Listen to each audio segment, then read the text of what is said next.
France with the first win from their first game. Seeded in first place. And looking to follow up a win last year with a win this year. The players are gathering in the tunnel as we speak, and once more just a reminder of the order of games as they will come this afternoon.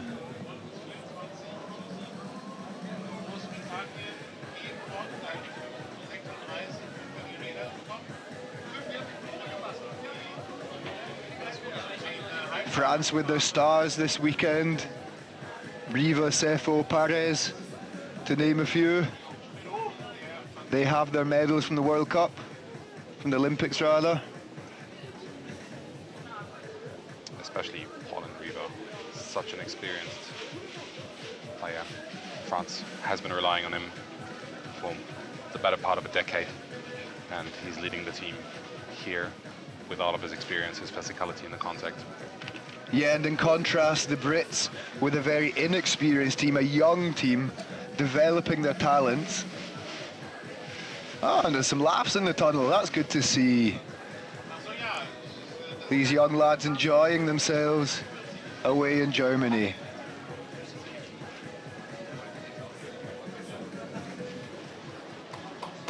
As they take to the field.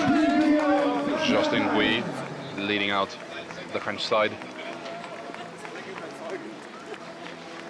with France in their white away strip, playing from left to right. UK in their navy blue, rather Team GB I should say.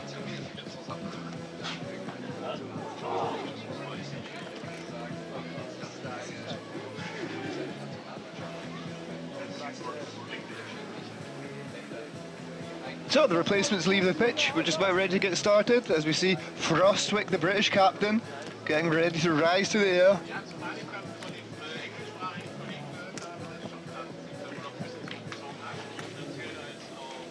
Alexis Levron has the pill in his hands and will get us on the way.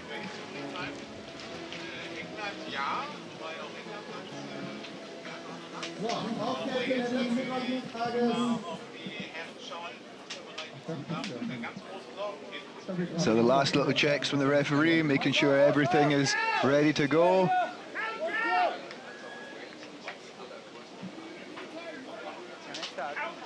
Just working on some technical issues here with the countdown, which is causing a slight delay. Enrico Frescasino of Italy gets us on the way.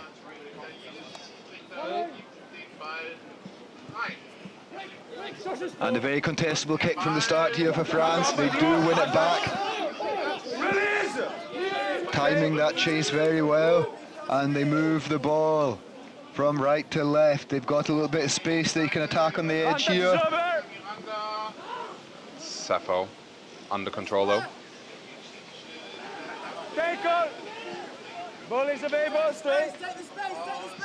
He's the 32-year-old veteran, Riva.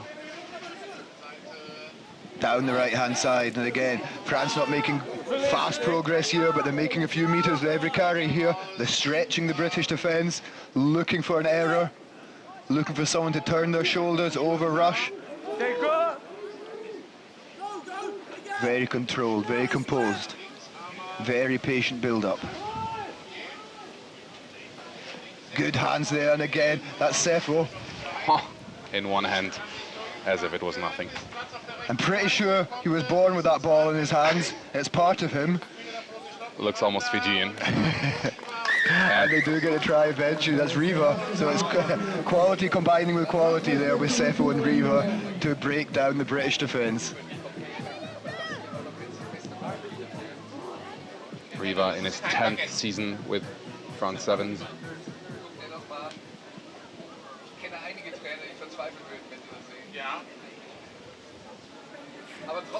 Used to play for Union Bordeaux-Bègles, the reigning Champions Cup winner, and has also had some caps for Soyo Angoulême in the Pro D2.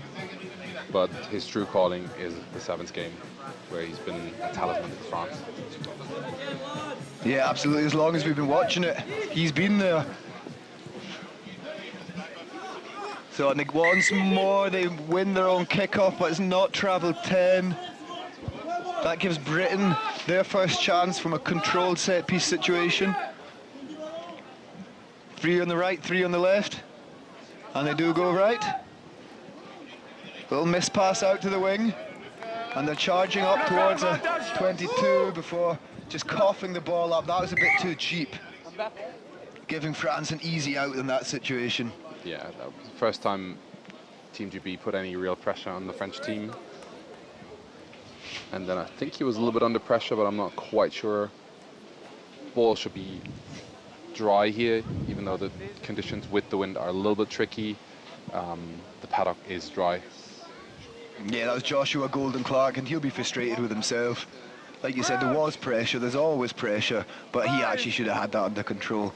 So a lot of work to do in this defensive set for GB if they want to stay in this game. And France are off. Down the middle. Getting the hands free for the offload. That's gone backwards, so we will play on.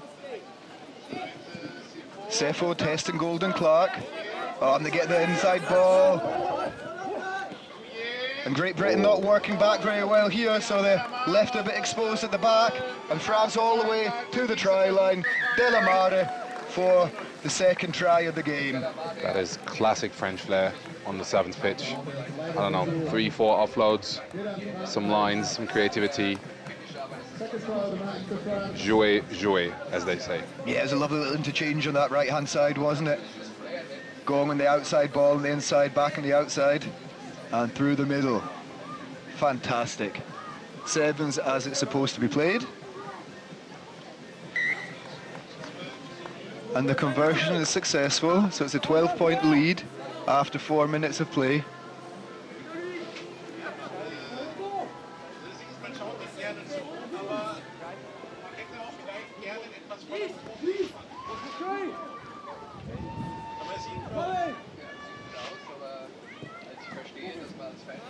And another good kick-off, well fielded by Great Britain. Radcliffe getting himself out of trouble here. However, still a long way to go. Working the ball out the wide right. This looks better. Promising. Golden Clark. Golden Clark. This time doing much better. Yeah, great footwork to come inside. Taking the ball calmly down. Frostwick. I like the idea, but the accuracy is missing. Maybe a lack of training together is what I'm hearing. Frostwick again, distributing nicely. Golden Clark looking once more to make a bit of some yardage down the right-hand side. He's been looking like one of the more promising attacking players. However, he's getting the ball standing still there, so a lot of work to do with a couple of French defenders bearing down on him. Oh, a little bit of luck there. If Reeve had got his hands on that, he'd been gone, but he's knocked it on, unfortunately. It's judged to be deliberate, and he does get the yellow card as well, so France will be down to 6 players for 2 minutes. That's the remainder of this half. And maybe a half chance here for Great Britain to get back into the game, get some points before the half time.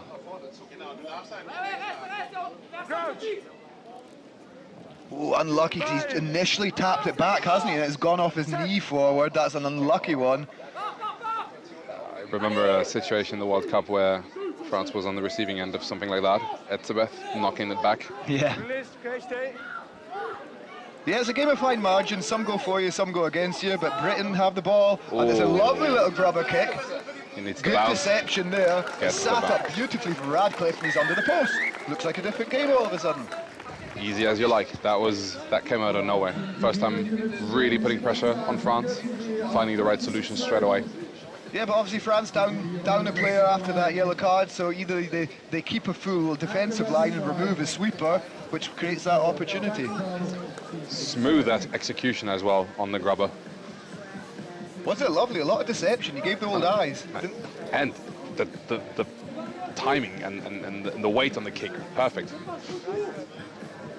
So hopefully Great Britain will get some confidence from that and push on in this second pool game for them. Still have Frostwick with the kick. Still a minute up a man. However, that kickoff does not travel 10. unfortunate and unnecessary mistake. Yeah, we spoke a fair bit about the conditions today, but I will mention them again because there's a lot of kickers struggling. It is incredibly windy here in Hamburg, and both the ball drop and the ball flight are slightly unpredictable. So obviously France eating away at the clock now, taking all the time in the world. Absolutely, it's a 5-point game. Doing the absolutely right thing, France, just eating down the clock until they get their player back on the pitch, get up to 7. But it's a penalty to Great Britain, so they will stay down to 6 for the next 10 seconds. Like a push off the ball, I'm not quite sure what the call was. I missed that myself. But the referee didn't, so here, we're off again. Frostwick. Playing the deep options, but unfortunately accuracy missing once again. Now I don't believe that's because of their technical ability, because these are fantastic young players for Great Britain, but they haven't trained much together, and you can see them struggling with these set plays. France back in control, they lead by 5 points. Almost a minute into overtime here. Still a man down, not going for half-time. Impressive. And it might pay off. Had that gone to hand. Yeah, as long as they can keep control of the ball, they won't be too concerned. What physicality.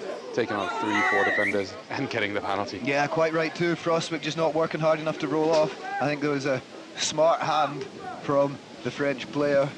I think it was Delamar. No, it's not. I'm not really sure. Anyway, but Delamar, you could see it. You could see him just holding on. Like it was a smart thing to do. Referee makes a good call. And Riva is back. France back to a full set of 7 players. Great attacking platform. We've almost seen 9 minutes of play in this first half. And France with a very promising opportunity.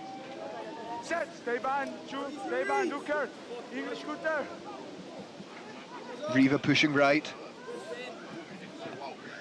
Stepping back inside, getting the hand free, offloading, and they're straight up the middle, almost up to the line. They're 2 meters out.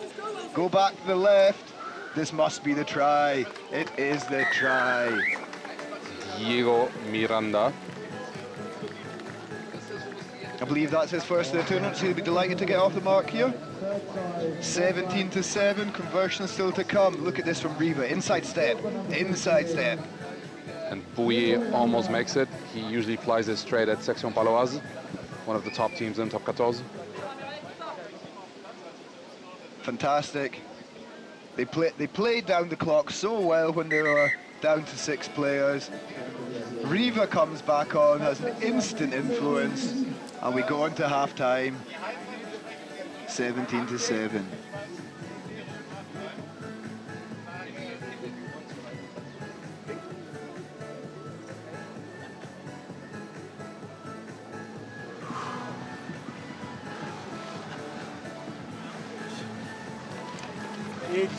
On serre, venez. Il y a une très bonne première mi-temps. Ok, on attaque, on est dans ce qu'on veut faire. Well, but can we flood the space, beat the man in, and then if there's an opportunity to slow the ball down, we've got to get that, yeah? Allows us to reset and we can go be aggressive. Some brilliant defensive efforts here.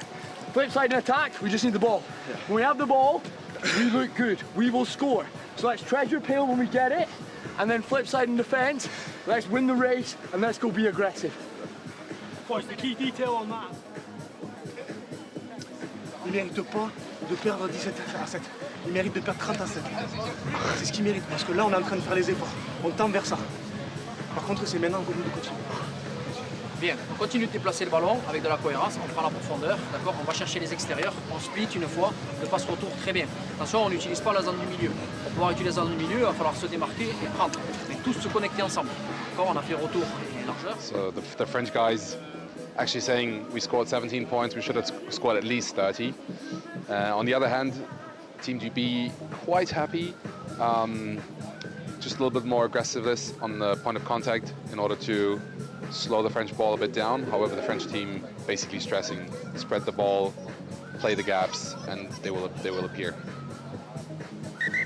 Yeah, I'm not quite sure I'd have agreed with Rowan Frostwick when he told his team we're looking good with the ball. I disagree slightly. I think they need to work on their accuracy there. But they've got to back themselves now.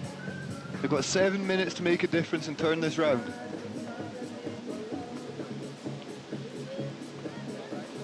Didn't quite see if there's been any changes made for either team.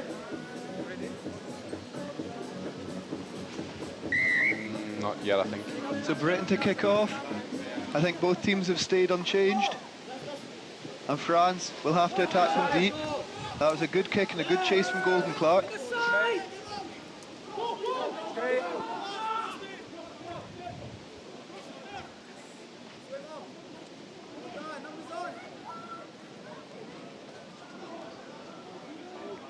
Stay, release. Okay, go. Almost giving away the penalty there. However, France happy to play in their own 22. Yeah, building patiently.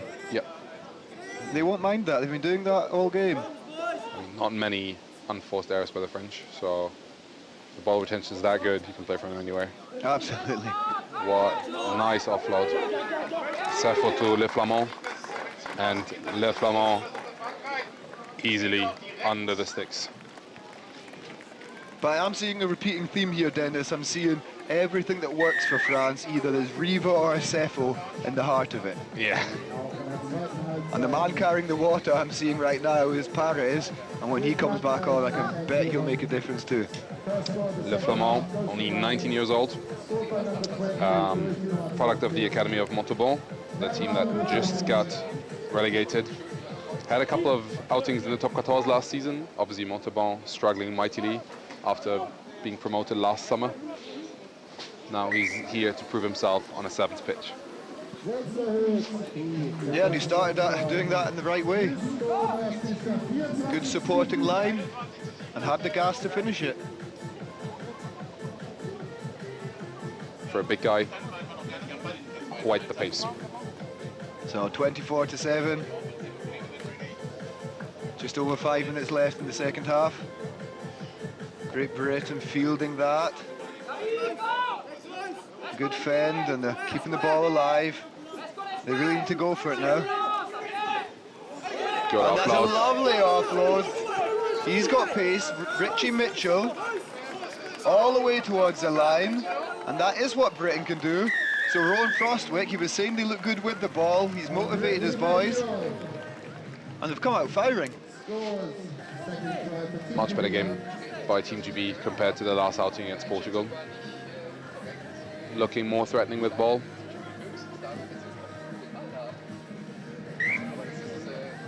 That's lovely. A lot of coaches will talk about getting a second touch on the ball. You can see Mitchell there. He gives one of the initial passes and follows again, runs the inside line, gets that second touch and is rewarded. Any kids watching at home, you don't need to do it all yourself. Give it, get a second touch, and keep in the game. And that offload by Murray Wall is impeccable. Right on the money. So we're back in the action with France again. Once more, they will have to build patiently from deep. We know they can do that. We know they feel comfortable with it.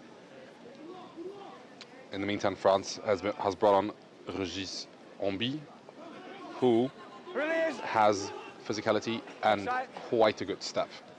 Advantage.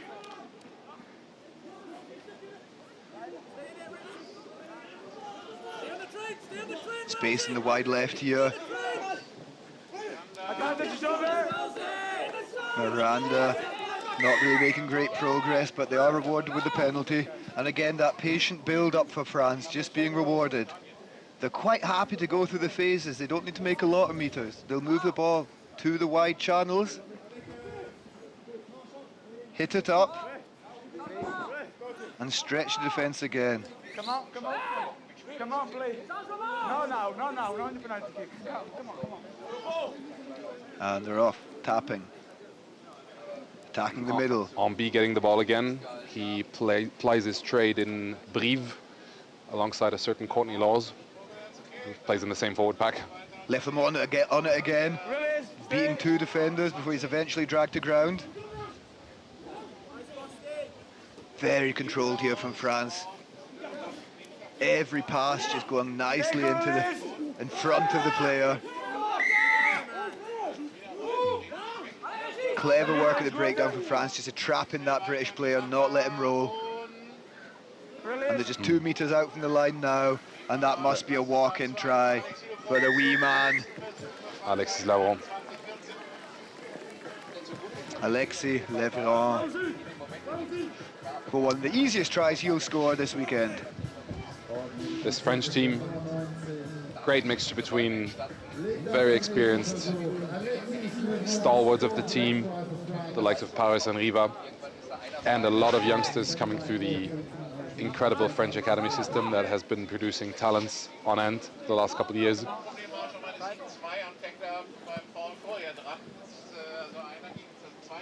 The kick is unfortunately not struck desperately well and does go left of the uprights. So the score remains 29 points to 14. We have 1.5 minutes left to play, and France will look to just wrap this one up with the same control as they've shown up to now. And again, not going 10. Yeah, the kickers are having a horrible time of it today.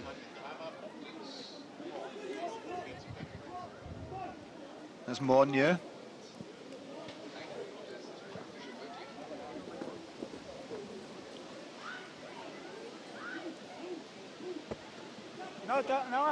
And GB looking good again. Finally coming at depth.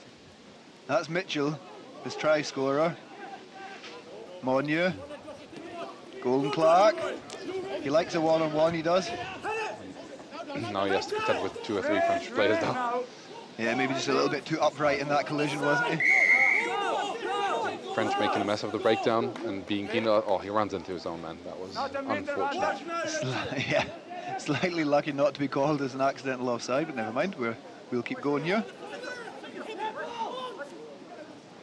Good clean out. Yeah, good work in the breakdown, wasn't it? And Monnier is one of the smaller ones in on this pitch. France carry over their own line, touch it down, but I don't think they were onside. I'm surprised if he was playing advantage. I think he could have gone with the 5 meter scrum for Team GB.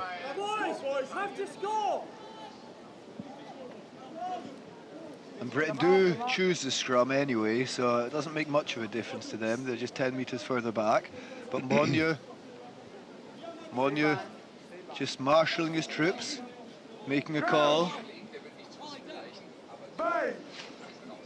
And it's a good attacking platform. Britain looking to end this game with a score, reduce the points difference a little bit. Oh, and again, just that inaccuracy. Paris says thank you and launches the next French attack. And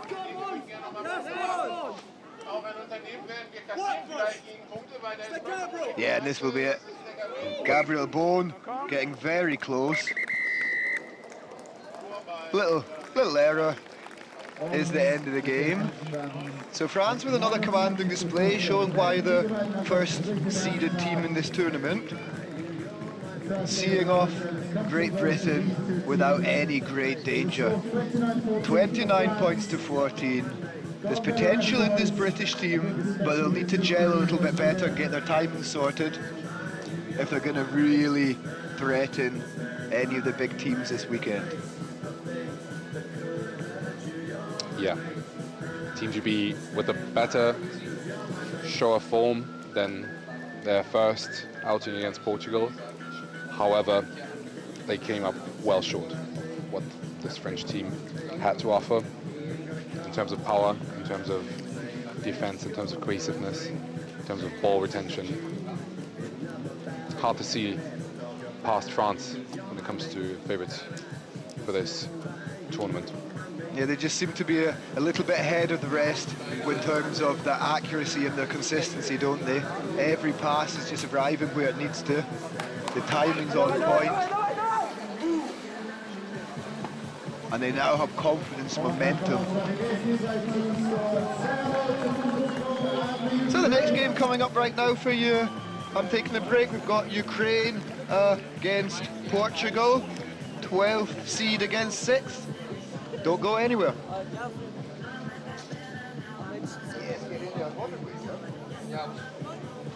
Held up by Daniel.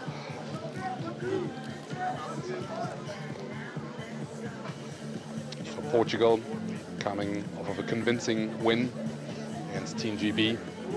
Ukraine, in their first game, showing a couple of really good minutes against the French, however, ultimately coming up short.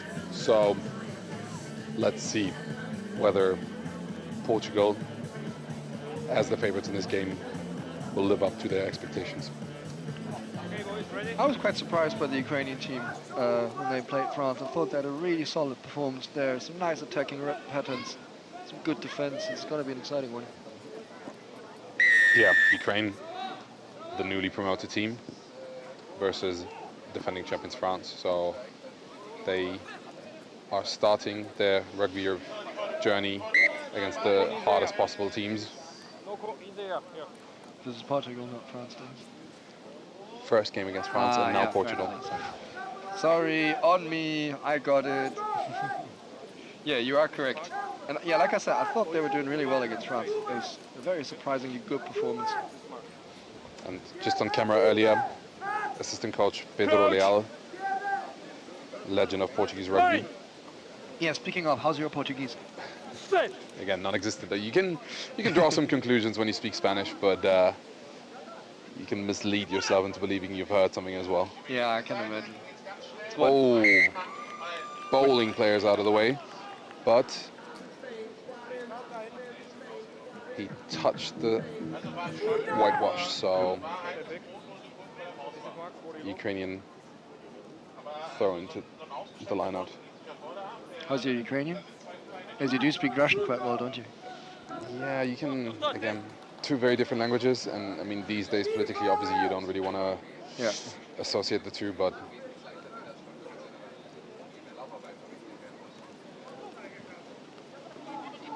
very good line, very physical. Yeah, it's a good line out as well. It's something we've been missing a lot during the tournaments. A lot of lineouts have been gone screw. And they get a good set piece going, and then with a nice move as well. Defended well by Portugal, though. Yeah, Portugal applying the pressure. However, Ukraine has some very good ball carriers. Yeah, they're big boys. First up against France, Davidov made some bruising runs and managed to make some meters. However, Portugal managed well to close down the space. Ukraine not really making any meters, so obviously in this field position an error would be very costly. Was that Davidov losing the ball? Penalty for Ukraine. Hands on the floor from the Portuguese guys. So not quite accurate at the breakdown. And one of the Ukrainian players has to get treated.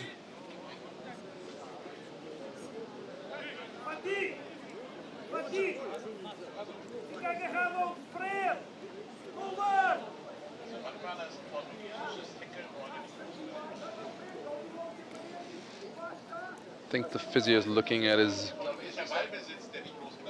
maybe he's gotten a cut or something.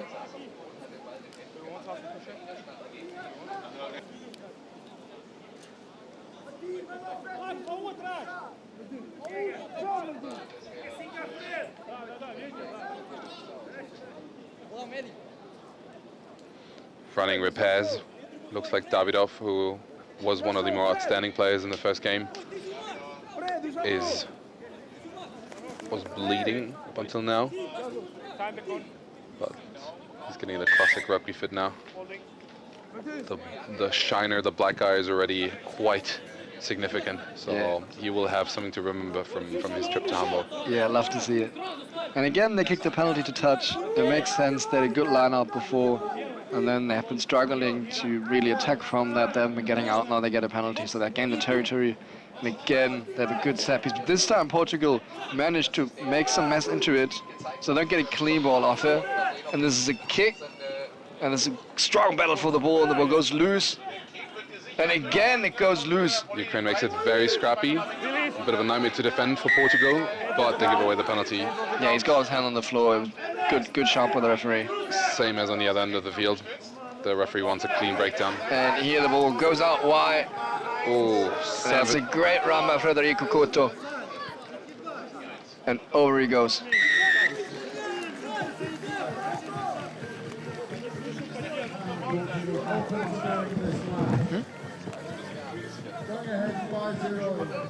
Da kommer das 7.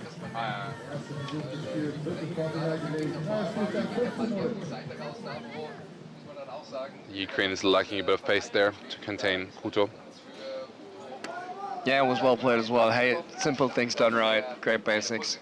Moving the ball into space, and then Federico Couto shows all his pace. Goes all the way. Conversion goes left. So Portugal's up 5 points. And we'll kick to Ukraine now. I want to see Ukraine attack more. I like the way they run lines, but they've been really well compromised by Portugal so far. So let's see what they're going to do. Portugal's line speed really suffocating. Yeah. Something we've seen a lot this weekend is that switch of the kickoff. So they have a 3-3 split, and then while the kick is starting to kick, there's a player switching the side, turning the other side to overload that one side where they kick, and then create a contest. They managed to create a contest. Oh, this is some great rugby by Ukraine. Brilliant offloading, and then great work as well to be there in time for the ruck to clean it. Portugal cannot get clean-handed, and now they're looking to spread it. Overlap, however they managed. Nice hands, good offload. Oh, great feet. Really, Ukraine as the promoted team has been a positive surprise so far. Yeah, doing well. Hey, when this ball is a bit loose. Oh, they managed to regather it nicely. And this is Messi. This is an interesting decision. I wonder what he says. Holding on. Okay, fair enough. Yeah. Could have gone either way. Yeah, it was a 50-50, hey? Oh, and Ukraine might get punished straight away. This is brilliant. Quick thinking. Could see the Ukraine. They were hurtling back. Oh. And it's a nice fed as well. It's a good try by Hayden Hunt. Quick thinking. It's all the pace in the world to go through.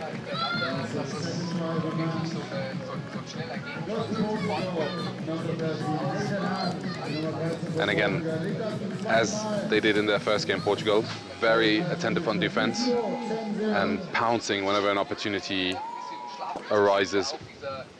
Yeah, I agree. And you can see Ukraine, they did not see that quick tap coming. They were frustrated about giving the penalty away after getting really good momentum going forward.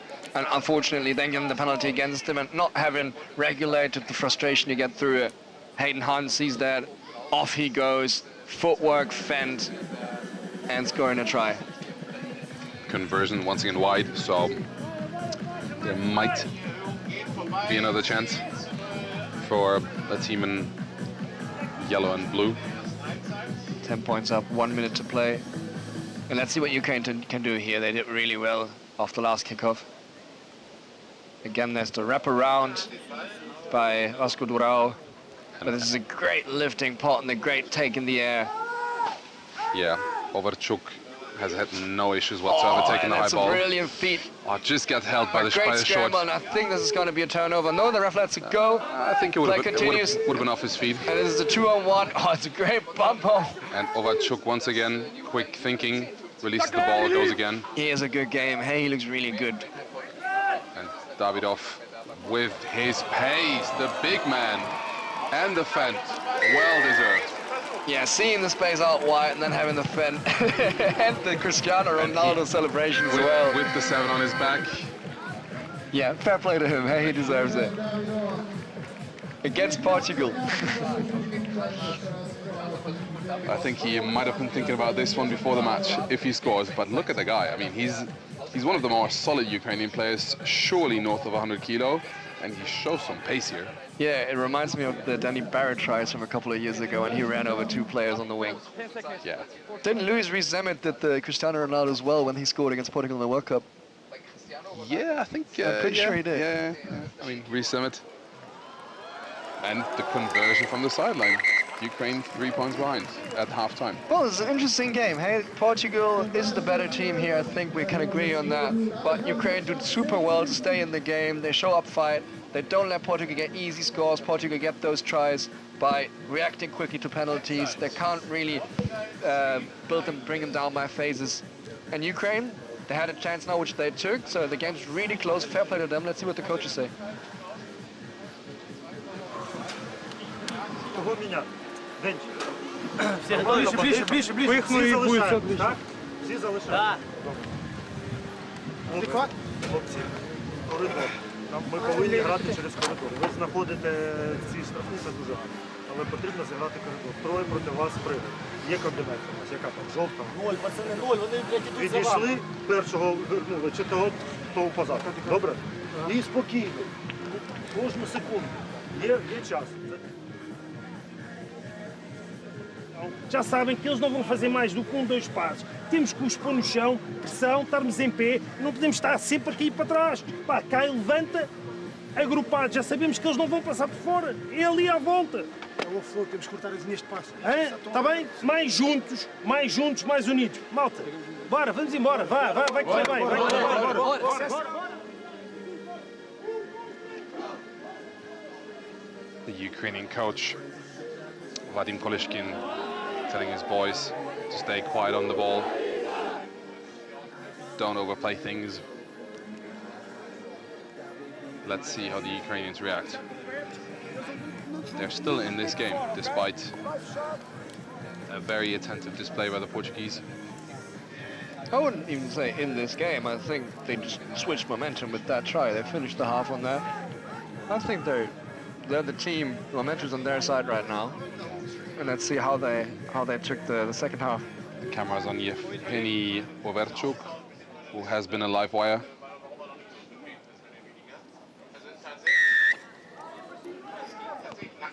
And again, we get a contestable one.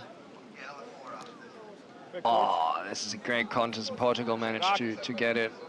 But Ukraine with a strong counter-ruck, and they do get a penalty. Well done, Ukraine.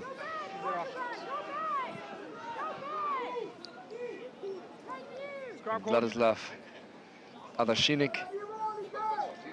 Gives the ball away again to Yaroslav Davidov. Do you know, is he related to Yevhen Davidov?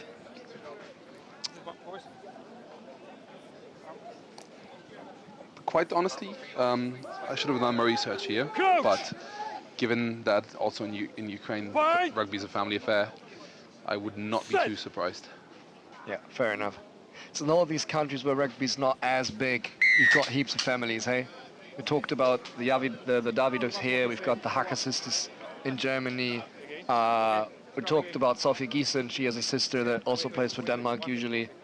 So yeah, all these traditionally not rugby countries, you can see they have their own rugby clans heading all over. So yeah, it's likely that Ukraine have this pair of brothers as well. Although Ukraine has a small but well-established and quite lively rugby scene. I used to play it myself with a couple of Ukrainians, and the championship is quite competitive. And as you can see, he was not the first player over.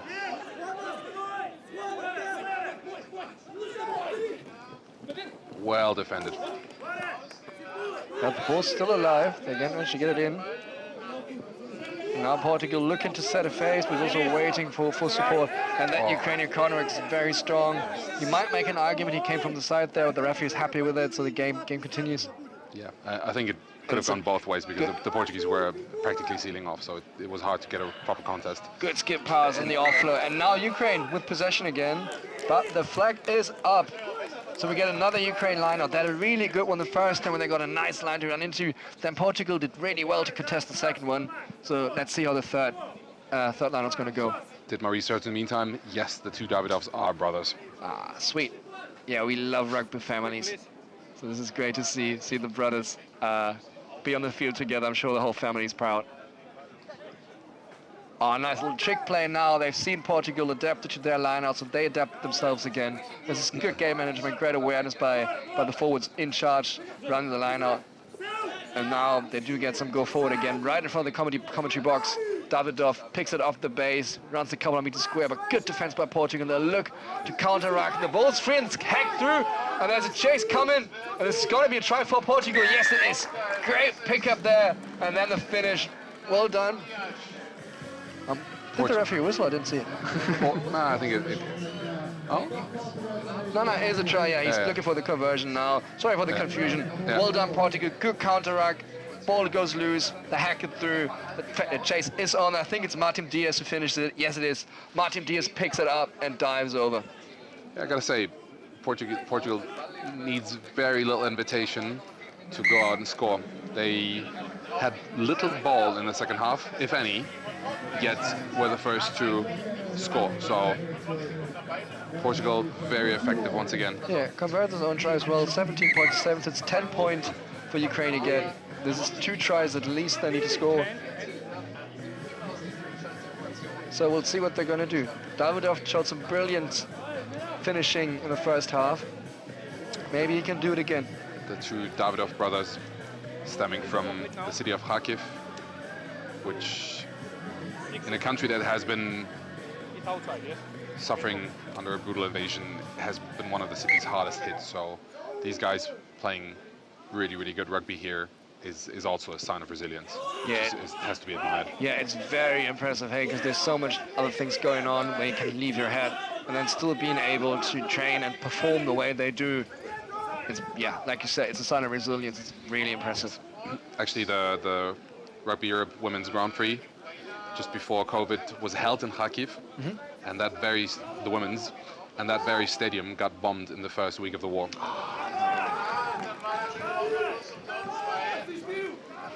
Again, good pressure by the Ukrainians, but again, Portugal pouncing, and it is once again Martin Diaz. So Portugal showing how effective they can be. Yeah, and he's very skillful, hey? You saw him picking up that loose ball, which is a sign of skill. Now he showed that he's got great feet as well. He's kicking the conversion, so he's got a boot as well. I feel like there's little things he can't do.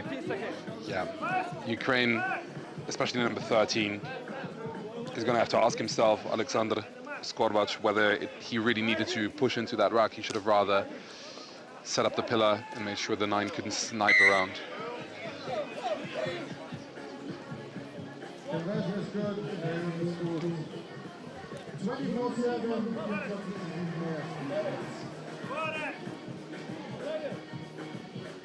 With 2 minutes to go, it feels like this game is firmly in Portugal's hands.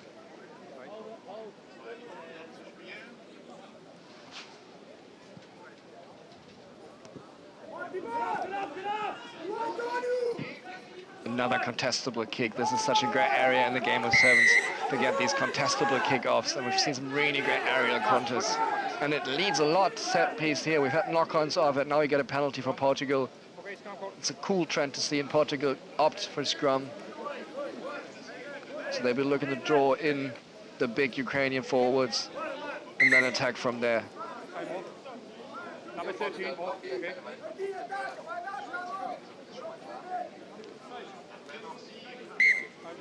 It's 1 more minute to play. Portugal 3 tries in the lead. Crouch. So it looks like they'll be going home with a victory here. Set. Good on them. Ukraine again putting up a great fight. I'm looking forward to see the last minute. This is a great game to watch. It's very exciting. Lots of things happening. But Portugal with a dominant performance, showing why they're one of the better teams here. Whereas Ukraine really well fighting for a team that got promoted. Winning a penalty here as well. Yeah, Portugal player getting up again without releasing the ball. Oh, love a dummy kick, and then good pace, accelerating into the gap, making the tackle hard, so dominating the gain line. But just unfortunately, the support's a little too late. So Portugal can win the jackal turnover here. It's not taken on the mark. So they go back. What do you want? What do you want? Scrum? Is he going for post? No, he took a scrum. Would have been an interesting choice. I mean, at this stage of the game. 24-7, few seconds to go. Make it 27-7. Germany would be one of the teams that would be tempted to do so, having one of the best kickers in World Sevens. Yeah, Felix Hufnagel is so good. Hey. Set. So we'll see off the scrum. They attack again. And oh, straight through. Shows the pace that he has. Francesco Marquez is that. Ball in 2 hands, keeping the defenders guessing, and just straight through. All the pace in the world. Well done. And with that game's done. We'll wait for the conversion to come, to be fair. It's 29-7 and it's right in front of the post, so it's likely to end 31-7. And Martin Dias converts. So yeah, credits to both teams in this one. Portugal with a very dominant performance, showing that they're a better team with a very deserved victory. But Ukraine can be very proud of themselves. Promoted here is the first tournament back on the European Championship. And I think they played really well rugby. They played a great try. They had good defensive parts. Their attack looked promising. If they get able to get more experience on this level and click more, they're going to be a dangerous team and the team to look out. Yes, and on the other hand, Portugal cementing their role as one of the favorites for this tournament. Especially their defensive display, very, very impressive. And whenever they get the chance, they pounce. They don't muck around. They use the opportunities once they present themselves.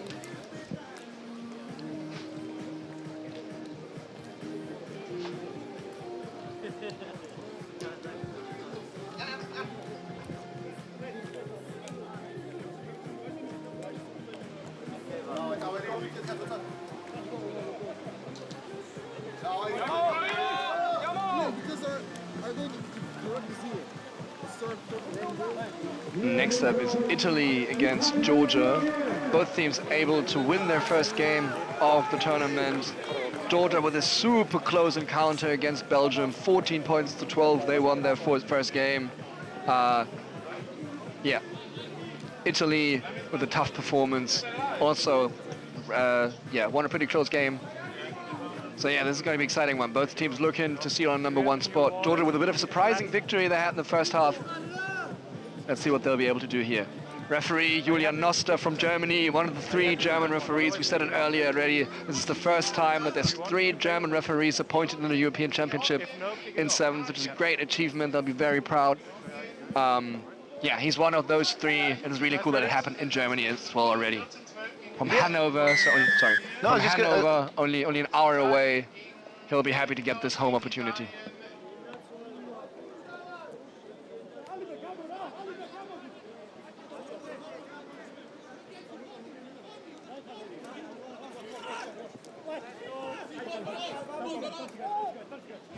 So we're off here.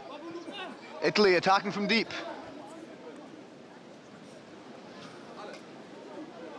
Getting the hands free, offloading on the right hand side, making those extra meters. And Georgia organising well in defence. So we've got a really even matchup in this game. Italy struggling to find defeat in the tournament, but now they are looking much more lively than they did this morning. Oh, lovely offload from Bazzoni. And that creates the first try for Italy. Scalabrin with the 5 points. Oh man, that was crazy. Bazzoni with the footwork, then the absolutely outrageous offload that he plays over to Xul. Sorry if I butchered that name. And then he has the awareness to offload for another offload. It's again really nice out the back for Scalabrin. And he goes over. Italy take the lead. Yeah, that's a pretty great start for the Italians after a rough start to the day. And Georgia haven't really had any ball to play with yet. There's a coach in Germany. He's from Italy initially. His name is Adriano Nikita. He was the scrum coach, forwards coach with my former club with SK Neuenheim. And something he said Germany's lacking, he likes, is that unstructured play, that play of instinct. Germany plays a lot structured rugby, and he wanted them to be much better at that unstructured game. We can see Italy, this is exactly what they do. I think this is Bazzoni again, but he lost his headgear, isn't it? Dumbe Lobby, I think, number 5. Yeah, I'm sorry, I messed that up. Here it is, you're correct. Yeah, but you can see both tries again. Unstructured play, breaking all the structure, creating something from nowhere, just through footwork, through instincts, and in this case, through sheer pace. Dream start for Italy. 2 scores in the early stages of this game. There we see the replay, just travelling 10 metres.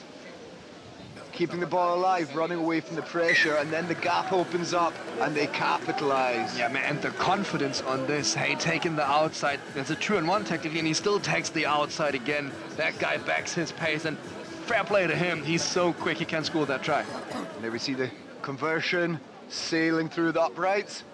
12 points to 0. Almost 3 minutes on the clock already. Did you expect the game to go like that? I did not. I did not as Simple well. as that. I did not. I thought Georgia looked very commanding in the first game. I was expecting them to get a footing early and Italy to really have to work hard for this one. They've come out very well though, haven't they? Yeah, they've been drilled really well. It's a good starting got to the game for them. I think they're the third seeded team, aren't they? And there's a reason for that. They might have been a bit slow to get going this morning, but we spoke about the effect of the early games. You know, it takes a lot of teams 1-2 games to really get into flow. They build momentum during the group stages, so they're peaking in that quarter-final. But now let's get back to the game and watch what Georgia on the attack. And Georgia go wide. Yeah, the interesting setup is that plays quite flat, but wide, and they do get the ball to him, and he's powerful. Look at him pumping the legs. It's a really, really good carry by Daviti Klirakishvili. And it's a nice step and a good offload.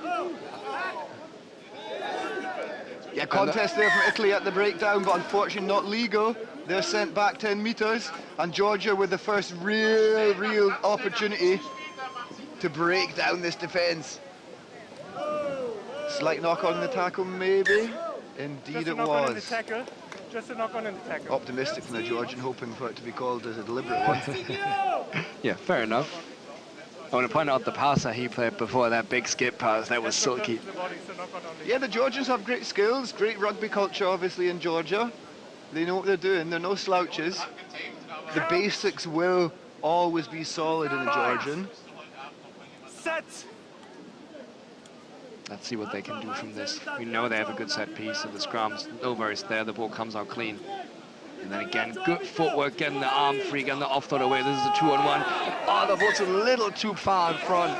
And Al-Shatze, I hope I said that right. I'm sorry if I didn't. But he just knocks the forward a little bit, and he seems to have injured himself in the process, getting treatment by the medic there. Yeah, it was a very promising attack, wasn't it? Just, yeah, not quite the result they wanted at the end of it. It seemed to be a routine move then. All he had to do was catch.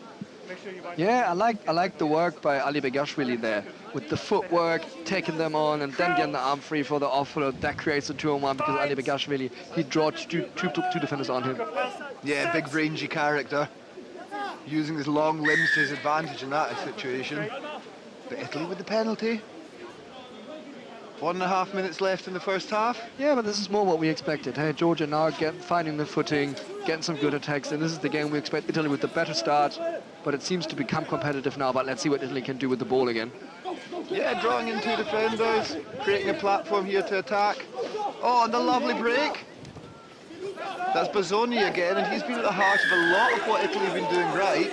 Unfortunately, he was isolated, support not quite coming with him. So Georgia on the attack again, still in the Italian half, stepping again, riding the challenges. The counter-ruck came in, it looked to be good initially, but they've gone to deck. Number 10 never released.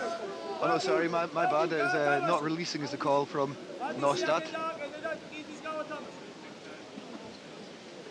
Let's go. And Georgia tap. Again with the tap, again moving it. And again, they like to switch the side and play that option back on the same side where they came from. Looking for contact there. And now there might be space on the right side, but the counter-ruck by Georgia is too good by Italy. So Italy get the ball. Oh, it's a big shot. It's good reaction to the turnover, but he gets up again, moves the ball, and here's our speedster again. And again, he immediately looks to take the outside, this time brought down by Al-Shatze. Yeah, Ndobelobi, he's looking dangerous in this game, isn't he? I don't remember seeing that much from him in the first game, but he's coming into his own now. Oh, Italy trying to control that with the foot, but Georgia comes out. Yes, it is a try for Ali Begashvili. We spoke very good about him earlier when he did that footwork offload, and he gets the reward for it by scoring that try. They get a bit lucky here, hey, with the ball being loose and then hacked through. It's a fortunate one, but it's a deserved one, nevertheless. Yeah, you got to position yourself, don't you? If you're not putting that pressure on, then you don't profit from the mistake and you don't get the points. And it wasn't just one player trying to capitalise. There's 3 of the Georgians, all reacted first, and you get rewarded for that. Yeah, fair point. It doesn't always have to be pretty. In the whole tournament, you're going to have to do the hard work as well. But that's got Georgia back into the game. The conversion has been missed, so it's still a 7-point deficit from their perspective. I won't perturb them though. It's 7 minutes of rugby left to play. Let's see what this is going to look like. This is the point where we're missing Dennis. Hey, someone that understands both the huddles. We're going to be lost now when they speak Italian and Georgian. Do you think Dennis really understands the huddling? Ori! Sami! Zwebo, გარე და რაჭას რა ყველაფერი მიდის კარგად რა საწყისებზე გქონდა პატარა შესწორება მაგით მივიღეთ ლელოები. დარჩენი კარგია შეტევაში ჩამოვედით სულაკ ავართ მე რაც ბურთი დავიჭირეთ იმათ 22-ში არც რა. ბიჭებს პირველში შეცვლები. დავით, დაისვენებ, ბავშვი შეხვდა. ვილაპარაკეთ როგორც არის და კონტაქტი ზონა ასე შეხვდა. რა შეიძლება პირველში დასვაში რა. ისმით პირველ ტაიმის პრინციპი. Siamo giocati, abbiamo anche rischiato un po', però abbiamo fatto sempre tutto bene, perché siamo forti e siamo meglio di loro. Però dobbiamo esserlo qua, fino in fondo. Ci siamo? Allora, non si fanno cambi. Chi è stanco? Qualcuno? Leo, vieni fuori. E Leo per... No. Mike deve uscire. Allora Leo per... vabbè, Leo ti hanno detto deve uscire. Leo per Mike. E poi Luca ce la fai? Oh, and we see that well-played kick-off and the break and the try. Look at the power and the pace and just the composure. He's got a relaxed upper body, hasn't he? No tension in the shoulders and the face. Cool as you like. Yeah, like I said. Sorry. But Georgia didn't waste any time in putting the pressure on after that. They conceded 2 quick tries, worked immensely hard to get back into the game, rewarded just at the end. Yeah, I agree. There's going to be an exciting second half. Like I said, Ndombe, he really impressed me with his confidence. Hey, taking the outside twice, always backing himself. Love to see it. So yeah, let's see what's going to happen here. Georgia did well to get back into the game. Let's see if they can do the same thing in the second half. Obviously, we'll have the better start. Yes, it looks like they do. And it's Bozzoni again, finally scoring a try himself after having a great game so far. Starting that first try, having some good runs as well, and now immediately Italy have a great start to the game and Bozzoni scores. He's a real live wire, isn't he? He seems to be the heart of everything that Italy are doing well right now. Somewhere there's a blue scrum cap getting the job done. Absolutely fantastic. Pace and determination through the middle, under the sticks. Conversion's good as well.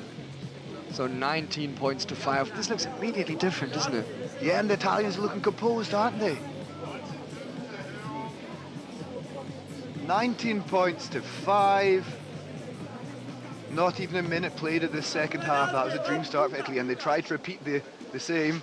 Big high kick-off again, and they regather again. Down to the right-hand side, putting the step on. Oh, great taking tackle. on the one-on-one, a brilliant tackle. There was no release, he must release the ball. Kekishvili with the tackle, forcing the error. It's a nice pass, and there's 4 players on the short side, so he has the opportunity to spread it or to step back.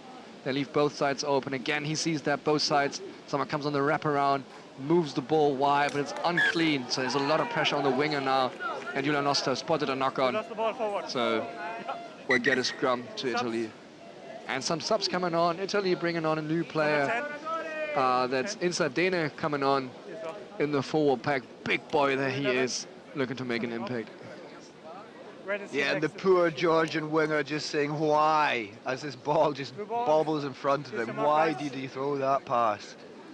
Frustration maybe just starting to creep in, and that's when decision-making becomes difficult. Bozzoni prepares to feed.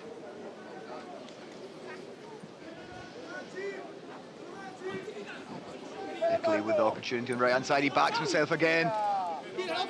Oh, but a much better tackle this time. Yeah, Ashvat, he shut him down in the first half twice as well. He's got him figured out now. I think, even though I love the confidence always taking the outside, I think he's going to have to look for a new move now to beat the one-on-one, because Ashvat, he's very reliable. We spoke about the strength of the base skill set in Georgian rugby players, and it's just all of these tackles. Look at the depth he gets in there. There's an argument for maybe the head on the wrong side, but he's got himself in a beautiful position to command that challenge. Yeah, agreed. It's a big initial hit, and then he manages to still drives the leg, even though he's in that low position. It's great technical stuff. So Georgia live to fight another day. There's still time. Sevens is a quick old game, and there's enough time on the clock here. They must progress up the pitch though at some point, and they do so. Looks like they're doing exactly that up towards now. the 10 metre, towards the halfway line. Not quite there, but getting close. It's equal numbers here, so let's see what they can create. Yes, this is a great step, beating his opposite defender. Modibadze Dives over. Oh, beautiful stuff from Georgia. They're right back in it, not wasting time. If they get this conversion, it's a 7-point game. And they do. This is exciting stuff. It's exactly the close fixture that we were expecting. We get seeing tries at both ends of the field. It's anyone's game. yeah, like we said, this is they had 2-2 on defense here. Italy was numbered up, but he was just doing a little too much. And it's a great feat by Modibadze. And off he goes. Great speed as well. Yeah, not a big step, but just a little inside shimmy and then the pace. Great stuff. Yeah, it's something that happens so quickly in sevens where you just overchase a little bit because you're worried about that outside, and then you overshift. Happens too quickly. It's one of the most sources of scoring tries. Yeah, it's a lot of space to defend, isn't it? So the kickoff goes astray. It'll be Italian ball, and we're seeing more changes here. And Dombelobe goes off. On for him comes Christian Lai. Yeah, and Christian Lai, another real live wire. Last year he was absolute terror for the opposition. Yeah, teams. I'm excited to see what he's going to do here, because Dombelobe, he showed his pace, and then he got a bit found out by the second half of the game. So it's smart to bring Lai on now as another player that gives Ashvatse a challenge to defend. Did I see right as well? I think Cioffi took the field. Massimo Cioffi, number 13.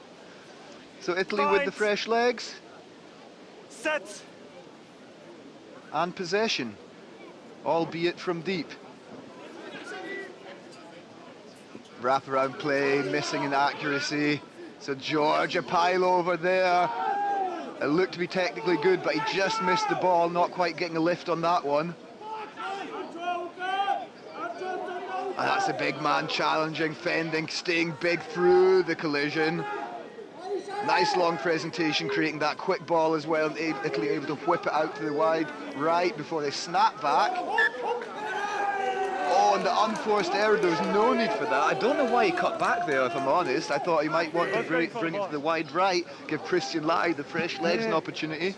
Agree, but I mean, we already said Dane is there to bring an impact. He's big, he's going to do something with the ball. He immediately did. I think that was his first touch, and he got a great run of it.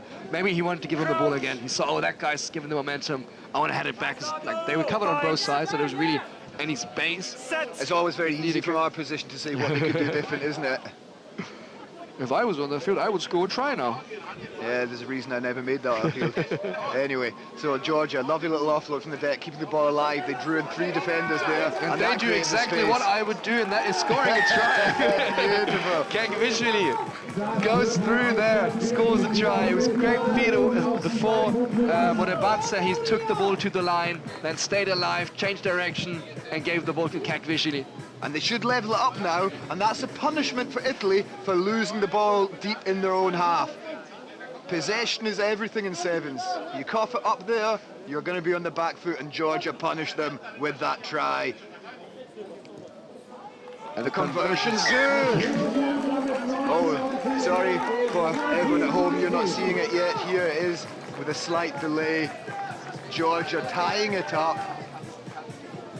Now this is exciting. Hey, 19 points to 19 with a minute to go. This is why we love the sevens tournament. Anything can happen, and this is the game we expected, a really close one. And we saw Georgia close up a close one when they played Belgium, so we know they can do it. Italy had such a good start in both halves, though. This is exciting. I really couldn't tell who's going to win this. No, I couldn't tell either, but I hope it's Georgia. They'll be singing in the streets of Tbilisi tonight. Oh, and this is great defense. Really well getting the ball back. And they have numbers out wide if they execute. Italy do well to shift. So he's forced to step. There's a counteract, but the ball gets out clean. A lot of space in his wide right-hand side. They do move it there. Oh, someone just needed to attack that line. Manipulate the defenders. Oh, that's a great chop by the Italy defender. Absolutely fantastic. Like you said, that tackle just creating the opportunity to steal the ball. And now Lai has the ball for the first time. Oh, unfortunate little slip there for him. Yeah, it's been raining all day. The rain was on and off. It's probably slippery field by now. And there's another penalty, 19 points to 19. It's about on the halfway far out, so 3 points is not an option. I guess they will take the scrum, or it looks like they tap it. No, they go for a scrum. They're taking the scrum, it's the only smart thing to do. Much less risk of losing it in a set piece. You've got an almost certain retention of possession when you go for the scrum option in sevens. Yeah, do you know what's the consequences if they play a draw on the group side of things? Well, I mean, you can play a draw, there'll be no extra time in the group, I know so that, but the draw will count, and it'll mean, let me just have a quick look at the table here. A draw would leave both Italy and Georgia in pole position, with Belgium and Lithuania chasing them. Okay, interesting. And Ashvatis did some great defensive stuff throughout the game. He's well covered though when he gets the ball now. And Georgia looks again.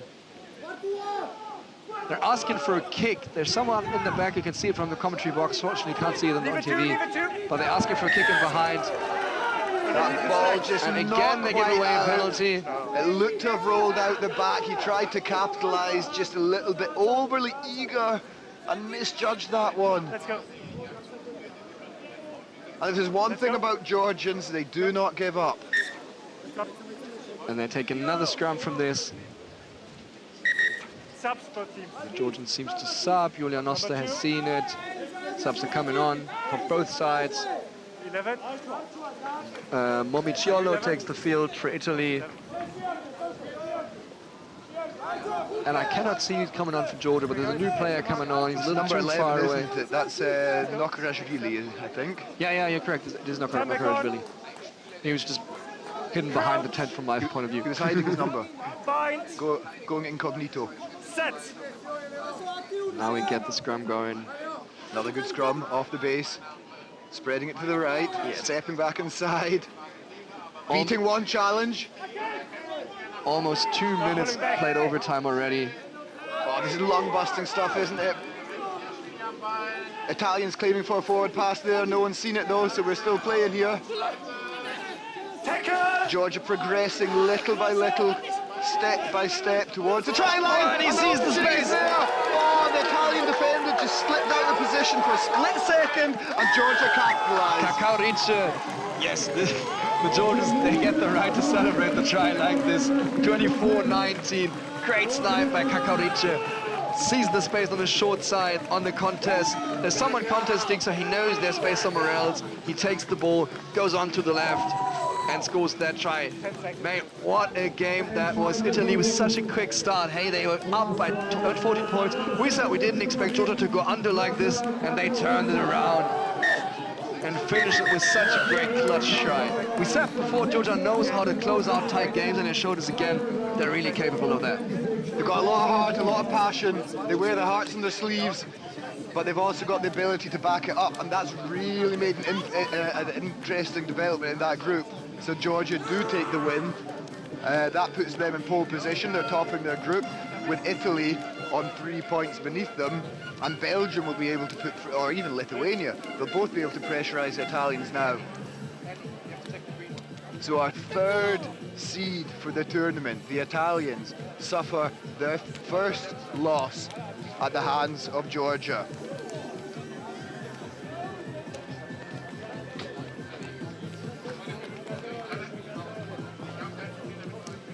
Talking to Sozo, the captain of the Georgian team, he said it's a group in which everyone can beat everyone, so we might win all the games, but we might also lose them all. Well, they've definitely got things started in the right vein here. And we continue the action in Pool C with Belgium against Lithuania. Lithuania starting the tournament in great fashion, but not quite able to prove themselves in that first game. They had the opportunity, but they didn't get the ball off the park.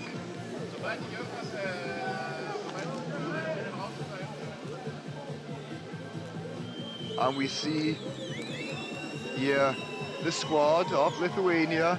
Like I said, in that first game, they were leading. Time was up. They had the opportunity to put the ball off the park. They didn't. They were punished. Can they show more composure and maturity and get a win against Belgium? It'll be an evenly matched game, as we go to the interview with Sozo. Habt ihr Ton? Use it!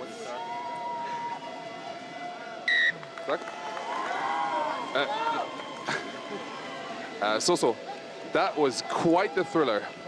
I don't think many people would have seen you come back after that first half. What is your reaction after the game? In German, I can say fantastic. That's all I can say, and I think it was fantastic game.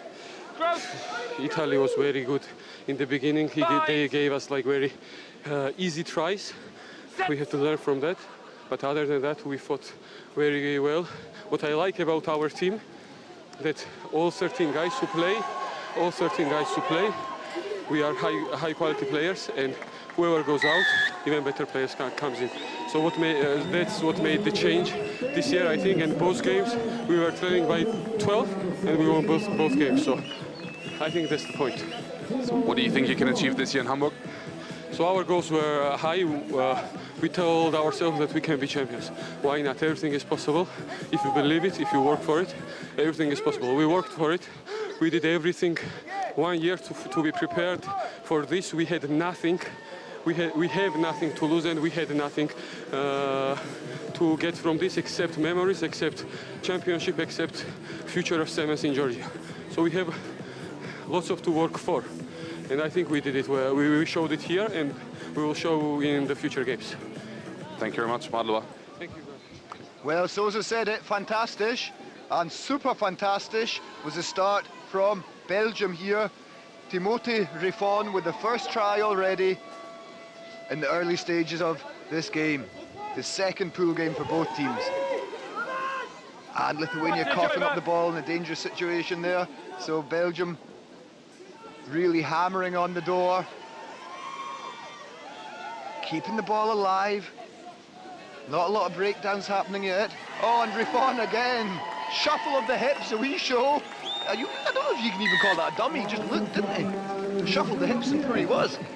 Yeah, lovely little movement there. The build-up for it was really good, moving from side to side, and they got a great little turnover here where it was unfortunate, but they moved the ball back, take it back to the back player, get it out to one side, bring it back again. Simple hands and show and go. Nice there, good work from Timothée Riffon. Yeah, he just let the Lithuanians open up that gap, didn't he? And when it happened, he was there to take the chance. Fantastic stuff. Belgium in a commanding position. Not even 3 minutes on the clock yet, and it's a 2-score game. Yeah, I'm quite sure their coach had a strong word with them with the way they played in the first game. So they'll be expecting to put a good few scores on Lithuania here if they can. But Lithuania will not be making it easy for them, that's for sure. They will not, and here they attack from deep.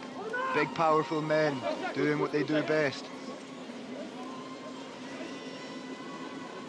Bit of space here. You got a 2-on-1 on the outside. Cutting back in field. Oh, that's a good challenge in there, but not quite able to get on the ball from Belgium. So Lithuania do retain the ball and attack now on the wide left-hand side. It just takes 2 passes of theirs to switch the side. Beautiful movement of the ball from the men in green from Lithuania. Oh, just stepping up and offering himself to the Belgian defence.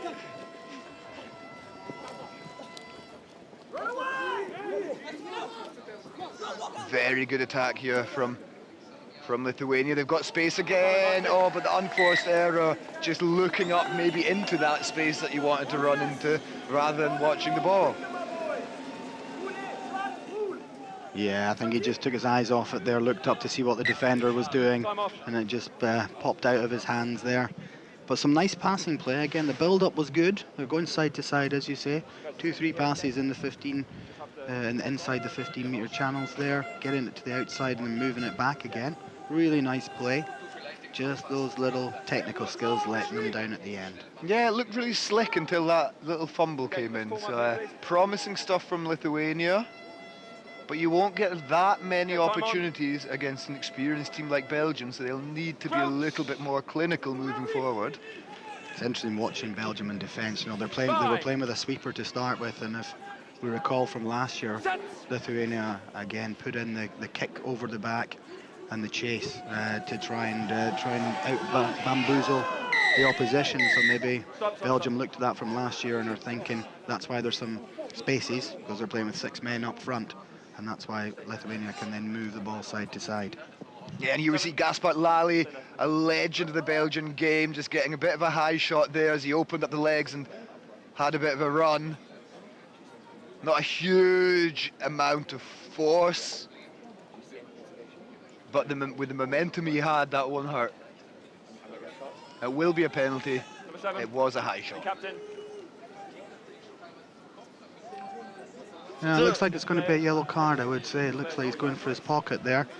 It wasn't, as you say, any great deal of force. In fact, he's gone red with that. That's maybe a little harsh, but he's deemed as being shoulder on head, so head collision, off the field. Yeah, well, the referees have the protocols. They have the standard questions that need to ask, the criteria that should be filled to make a red card. I will need to ask the referee himself exactly why he made that call. Yeah, we saw but it was a direct shoulder to the head. There's a lot of force going through the head. There's an element of danger. Player welfare is more important all the time. Absolutely. I'm sure we'll be having that discussion later on in the bar in the hotel, just to see what their thoughts are, just to clarify a few things. But back with the game, 7 against 6 now.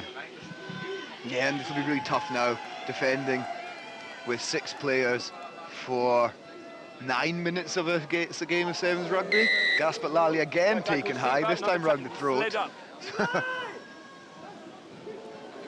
But he's not having much fun out there, but Belgium are. And it's another try. Martin Marijn.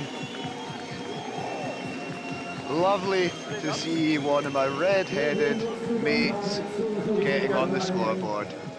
Yeah, some lovely little footwork from them at the end there, just to step back inside, but they're now going to move that ball side to side and really try to tire out the Lithuanian defence. So it's going to be a tough day for the Lithuanians, as you said, for the last 8 to 9 minutes. They'll be looking forward to that half-time break, I'm sure. But that won't stop them from playing. And Lithuania will give it a shot here. As I say, it might be interesting. They might not deploy the kick tactic if they've just got the 6 players. And we might just see Belgium moving up to a 7 flat line defence.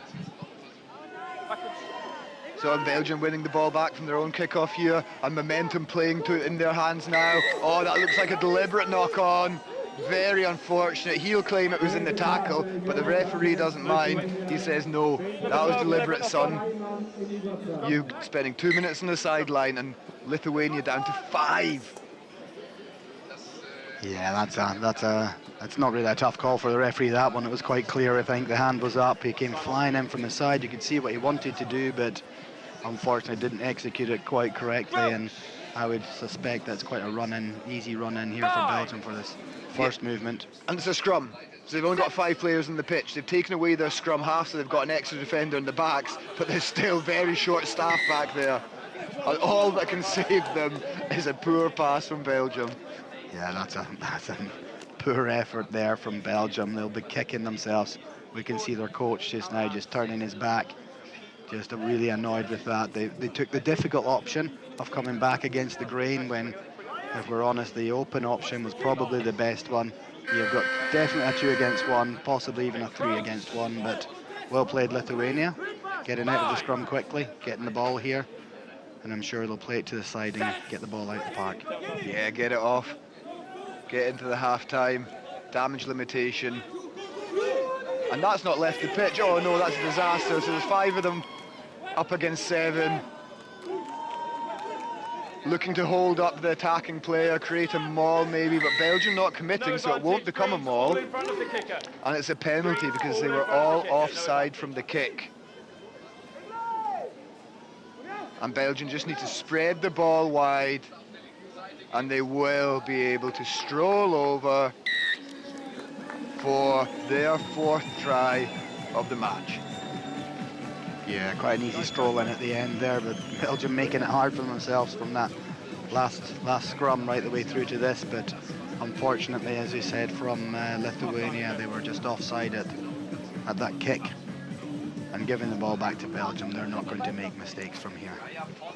No, well, have to appreciate the drama of it here. It's a bit of theatre. A red card, a yellow card. Lithuania doing everything to try and get back in this game. Then they just wanted to get the ball off the pitch, and they've gifted Belgium their 4th try. Oh well.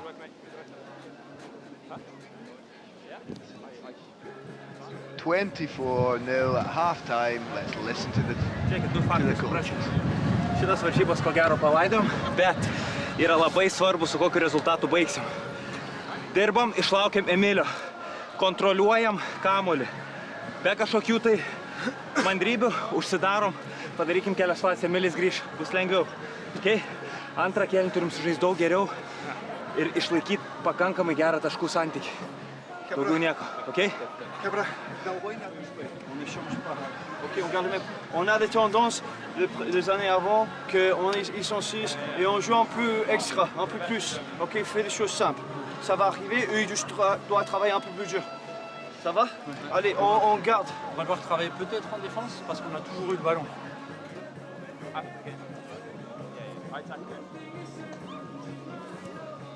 Here we see the tries. There's a few highlights from that first half.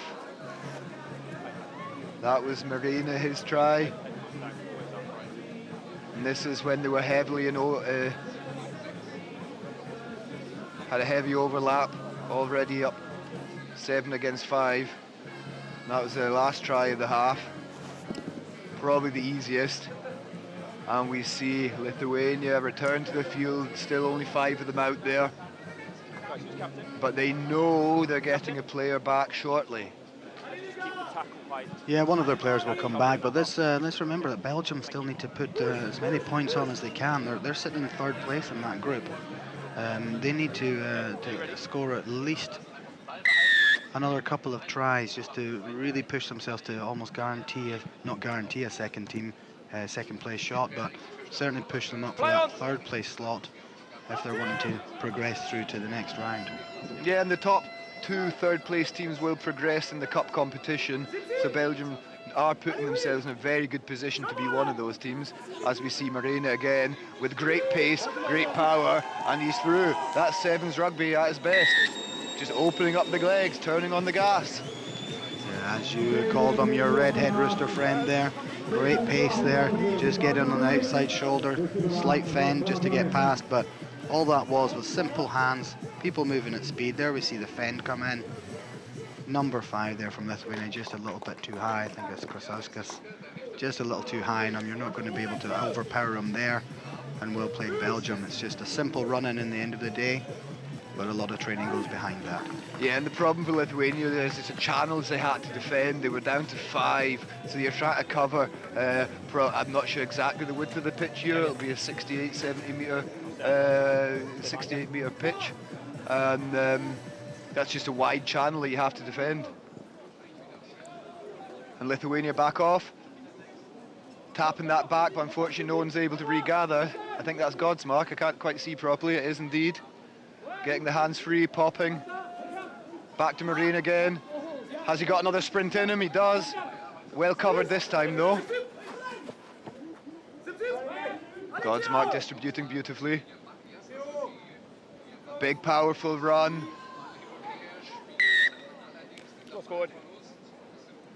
Yeah, just a little knock on at the end there, but beautiful handling from Belgium. You know, going one side to the other again, but great cover defence this time. You see he's carrying it in one hand, which is not the best idea for all those youngsters out there. Let's get that ball in 2 hands, especially when you're looking at an outside defender who's close to your arm. You can just knock that out, which is exactly what happened there. But lovely handling to get into that position. They just need to make sure that they finish that off next time. Yeah, and with Abadi, when he took that ball and accelerated into the gap, I thought this is a great opportunity, and just a little bit sloppy. Like you said, kids, keep the ball in 2 hands. You got more options.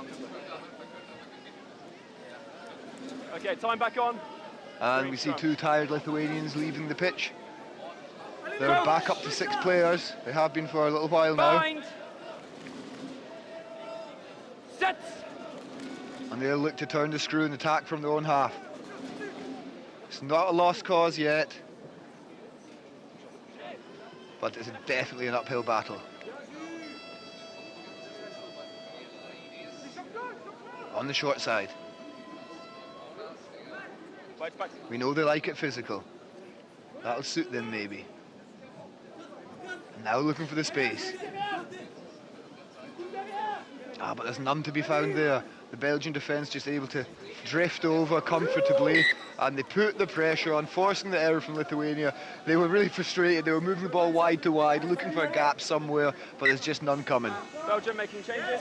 Yeah, unfortunately that pass there was not the best from Ruke. Okay, he's coming off. Time back on. Just floated up. We've got this wind. We've talked about it quite a few of the games. You know, it is a contributing factor to some of the poor passes and catches that we've seen.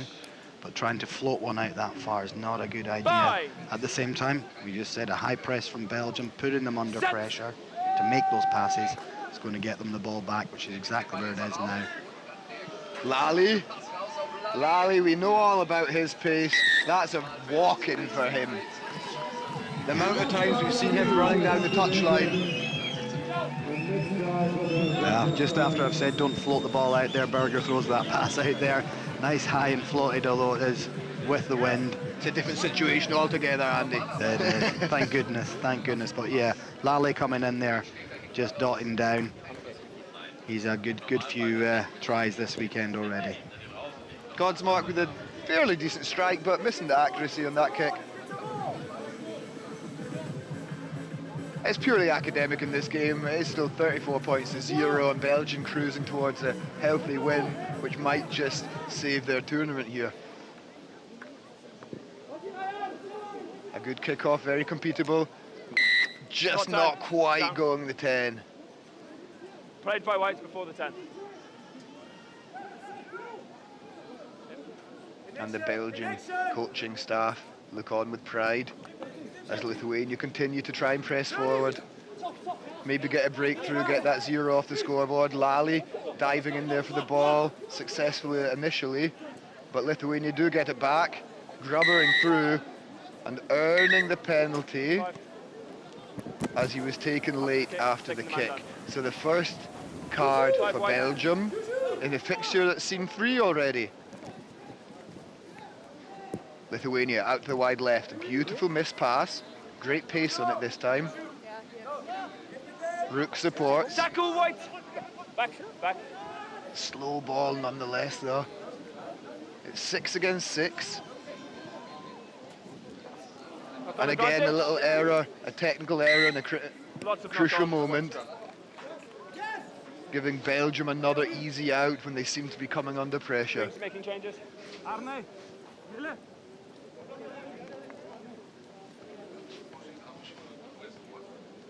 Keine Ahnung. Okay. Changes made. Time on. Crouch. Scrum time. In the 22 of Belgium. 80 minutes to go. 80 meters to go if they want more points in this game. Godsmark. Shuffle onto the outside. Gets his hands free. Gets the ball off. And we've got a 1-on-1 in the wide channels. That's not his brother, by the way. Just copying each other's hairstyles. No green 10 leave. And distributing again once more. Adava gets the ball free. Slightly isolated for a brief second. Does well to stay big and let his support approach. Adava distributing again. Oh, into the hands of Godsmark, a wee bounce pass. That was the plan, I'm sure.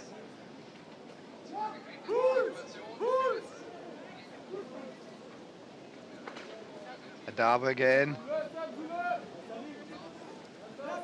Van Bost is the grateful recipient of a beautiful little offload, sleight of hand, running in for the try. Yeah, this is more like the Belgium we know. You can see them running, you can see them looking for the offloads. They're either freeing 2 hands or 1 hand up to try and get round the back of the opposition. And the support players are getting there now, so they're starting to find their feet. They're starting to play like the Belgium that we recognise from previous tournaments. Yeah, and talking about previous tournaments, they've been unlucky on a couple of occasions here. Remember, there's one tournament here in Hamburg, I think it was 2 years ago. They finished the tournament with only 8 or 9 players that were still fit to play. Then last year, narrowly losing the last moment of the game, the last play of the game against Germany in the quarterfinals. So they've had the fair run of bad luck. There's a lot more to this Belgian team than we've seen in the years gone by. Yeah, there's bad luck, but then there's also silly play, like we're seeing that yellow card as well. There was no need for it. But in previous years, yeah, through injury, they actually finished. They had 6 players that were fit, and then the player got injured in the warm-up as well. Took them down to 5, and if you remember, they pulled out and allowed someone else to go through in their place, which was good sportsmanship. But at the same time, I think they needed to get to the bar. Well, they're going to have to wait this weekend because they're in the business end of the competition. I would suspect after getting so many points on the board, they will be one of the best third-place teams, if not second place. And they get another penalty, they might get more points before this game's over. Got 10 seconds left to play, 5, and oh, we fumble, but he powers over Erwin Murik. Still think he's copying Ryan Godsmark with his haircut, but never mind. Yeah, but I think he's got slightly bigger shoulders than Godsmark there. But again, we're seeing the passes just going out to the wide channel. Yes, he had a little fumble, but held on to it, and then just powered his way over the line there. And again, as we've said, much more like the Belgium that we know, although it's a lot easier when you're against 6 men, and the spaces will open up a lot easier. But tomorrow, you know, they'll be coming up against, I think they'll be coming up against Italy, so they'll then decide who's going to go through in second place with that game, as they'll finish today on the same point, so that will be an interesting game. Looking forward to that one. So, Hamburg. Wir haben noch ein Spiel vor uns. Wir haben noch Spanien gegen Tschechien vor uns. Und danach sehen wir noch ein letztes Mal heute ein deutsches Team, das Wohlfeld kriegt für Polen zu tun. Also, wir hätten euch gern gleich wieder alle auf der Tribüne. Alle, die noch da sind, holt euch noch ein Bier. Kommt so langsam mal sicher wieder hier an den Platz ran. Und dann lasst uns noch mal richtig schön die letzte halbe Stunde hier abfeiern.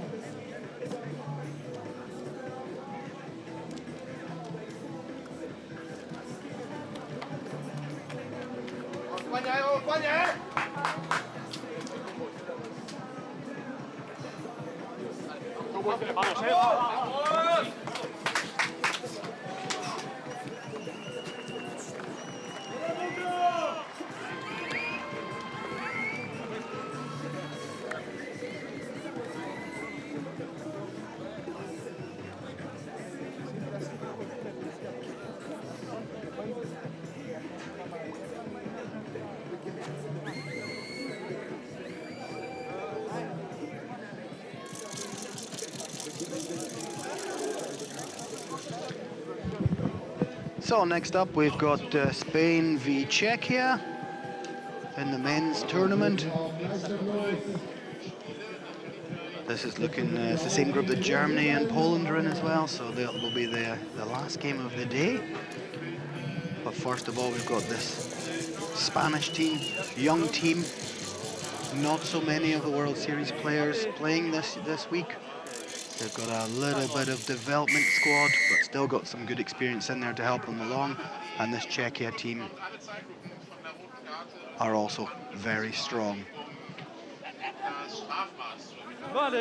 So from the kickoff there, it looks like it's going to be a Czechia ball. They managed to get up there from the little knock-on that came from Spain.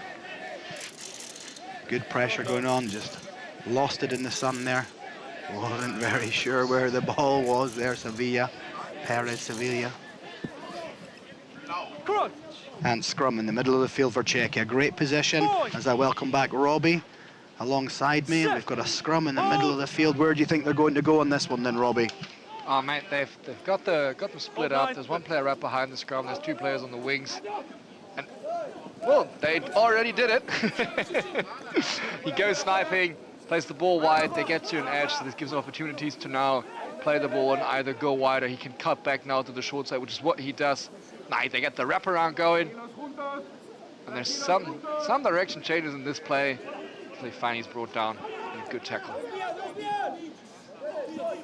How do you think Czech's coming back from this one? Because like they got pumped in their game against Germany, so this was must have been challenging for them mentally to get back. What do you think is what they did to prepare for this one? Yeah, I'm sure they would have erased some of that from their memories there and just said, like, that's the first game. Let's move on from that. Let's do what we can do. We know we're better than we played in that game. You know, Germany did really dominate that. All areas of the game, I would say, as we had the interview with Ben Ellerman afterwards. They'd been saying they've been working hard on their defence, and they were certainly strong, which has been a really good area of Czechia in the past. However, the speed of the Germans, I think, caught them by surprise, and maybe they were still on the bus that they came from Czechia in. So this game, I think they know that the Spanish are a younger team. They'll maybe have a real go at them and really put them under pressure. In this area of the game, the line-out, they're big, tall men, so they'll be looking to win this back once we get the ball back in play. Yeah, they used to have a good set piece. We haven't seen too much of it in this tournament so far. But let's see if they can steal the line out here. It's a good contest. Spain do well. It's a very accurate throw. It's a good lift. So Spain with the opportunity now to run it out from their own 22, which they try to do through Ortega Martin, having a good go, but gives away a penalty. So again, Czech in a good position to play.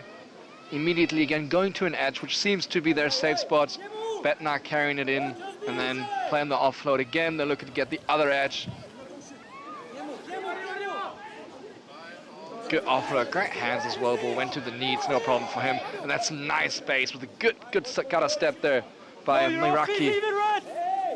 The ball's on the edge again. They're spread out very wide and very deep. Try to attack around the fringes here. It's David Surga. And now they're looking to go wide again. Yeah, they're not really going anywhere at the moment. As you said, they went side to side, which is great to open up. But once you open up those spaces, you really need to hit the gap. And they're very flat. That's both players there, just stutter steps. And when you're not going at pace and you're flat and static, and then you go to ground, it's very difficult to seal that ball. And as you saw, Czechia player came off his feet and just sealed it with hands right the way over. However, not such a great kick from Spain. Great vision by Miraki. This absolutely great vision. He catches the ball, catches them off guard as they expect the line out to get, and then chips it over the top, backs his pace. Over he goes, small man. Mirachki, Adam Mirachki is his first name. Catching the ball, look at that. Looking up, immediately seeing the spaces there. Yeah, that was a poor kick from Spain, wasn't it? That just came off the top of his foot. You could see it slide there, and then they didn't chase it well enough. But a great vision there from Mirachki, just to see the space was in behind, and then follow up with a great little chase there. Gets a really nice bounce as well. Yeah, when you're going forward, sometimes the luck comes with you. And the conversion was good as well, so that takes it up to 7-0 for Czechia. Nice step back by Czech, the ball's loose, and it's picked up by Rojales Mulas. And he's a lot of pace, he's caught down by will of the pace, he does. Betnar does a great effort to try to get to him, but too quick, finishes the try. Rojales Mulas, absolutely outstanding pace, hey? Immediately striking back. Yeah, great, he was in a really good position there. He was watching the ball, if you see his eyes were on the ball to see where it was going. He's got forward there, he's seen it's come backwards, he keeps it open. Little tap back from Czechia, perfectly onside there, it's open play. And he just opens his legs and just goes for a little cruise down. Yeah, you feel for Czech a little bit, hey? They do so well in creating a contest in the air, winning the contest, tapping the ball back. And then there's a player like Rojales Mulas with the pace and the vision that picks the ball up and just goes all the way, immediately undoing the good work. Conversion's good as well, so we have a draw again, 7-7. Yeah, as you said, I mean, we haven't seen the best from Czechia as set play at the moment, and that's a good set play move, but we'd be looking for a sweeper in behind. If someone's going up to tap it back, we'd like to see a sweeper in behind, so he's clearly the person that the ball is going to go to, but there was another contest on the top back, I thought. Maybe you're right. No way for us to know it now. And again, Czech in attack, looking to use their footwork. That's Betnar again. Look at Betnar there. Had a little look on the short side, saw if it was on. Saw it wasn't, so then immediately decided to move the ball. And again, Czech go if wide to wide. Not setting up the ruck, but looking to get to the other side again. Now Brucha is going to have a go. Again, look for the kick, which worked so well for Miracki the first time. And he does it again. It's off the head, so I wouldn't say it's a knock on, but it's regathered now by Ortega Martin. And game is still going. And now there's a whistle.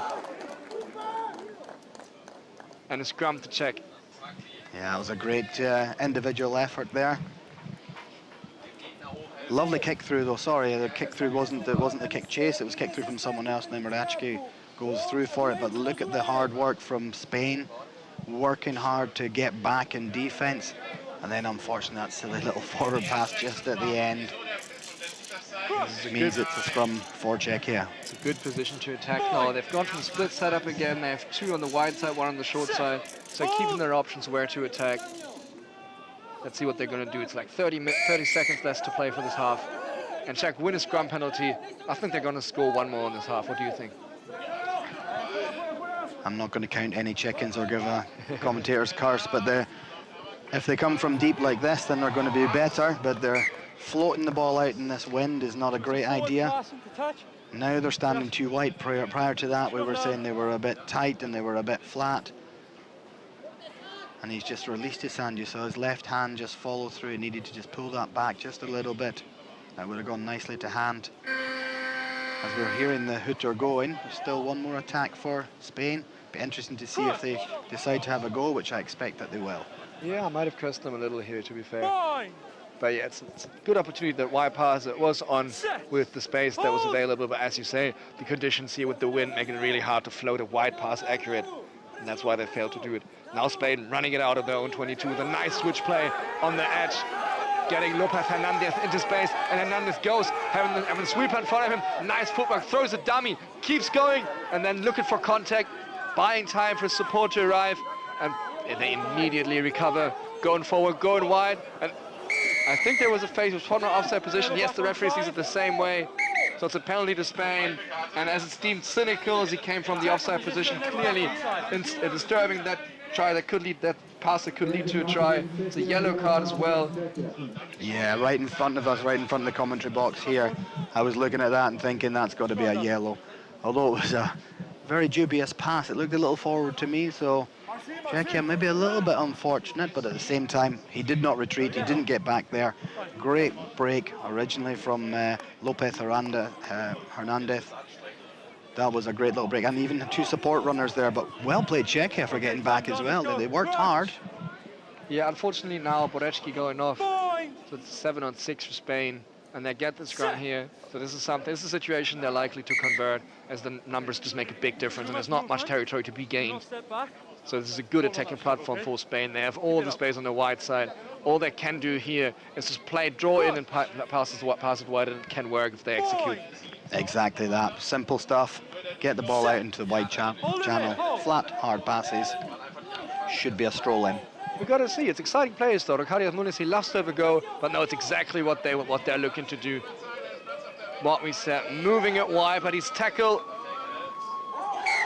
I have to say, great scramble defense by Czech. It was executed brilliantly. The passes were good, the lines were good, but that Czech scramble defense just too quick, working well to shut that down. I'm impressed by that. Yeah, great defense coming over, allowing the Spanish boys just to throw it out wide there, knowing that if they work their socks off to get over to the outside, they can then force, I think it was Lopez Hernandez, into touch there, which is exactly what happened. So great work from Czechia. Man down, last move of the half. Going into half-time now 7-7 and not 12 or 14-7, so well played to them, all to look forward to in the second half. Maybe we'll listen in to hear what the coaches are saying. Fuera. Dentro. Fuera. Dentro. Fuera. Vale, chicos, en defensa, mucho mejor, les estamos metiendo presión, estamos teniendo muchas mejores opciones de robar bolas, hemos sacado golpes, está mucho mejor. Atentos al pie, que lo utilizan bastante, ¿vale? En ataque, ¿qué es lo que os he pedido? Verticalidad las bandas. Y construir. ¿Hemos construido algo? No hemos hecho 2 putas abiertas seguidas. Dejte si tu hloubku a jedem, ty vole. Musíte být rozeběhlí, když budete rozeběhlí, budete nebezpeční. Když budeme na míči, budeme v pohybu, budou mít oni problém, jo? Obrana je lepší, jo?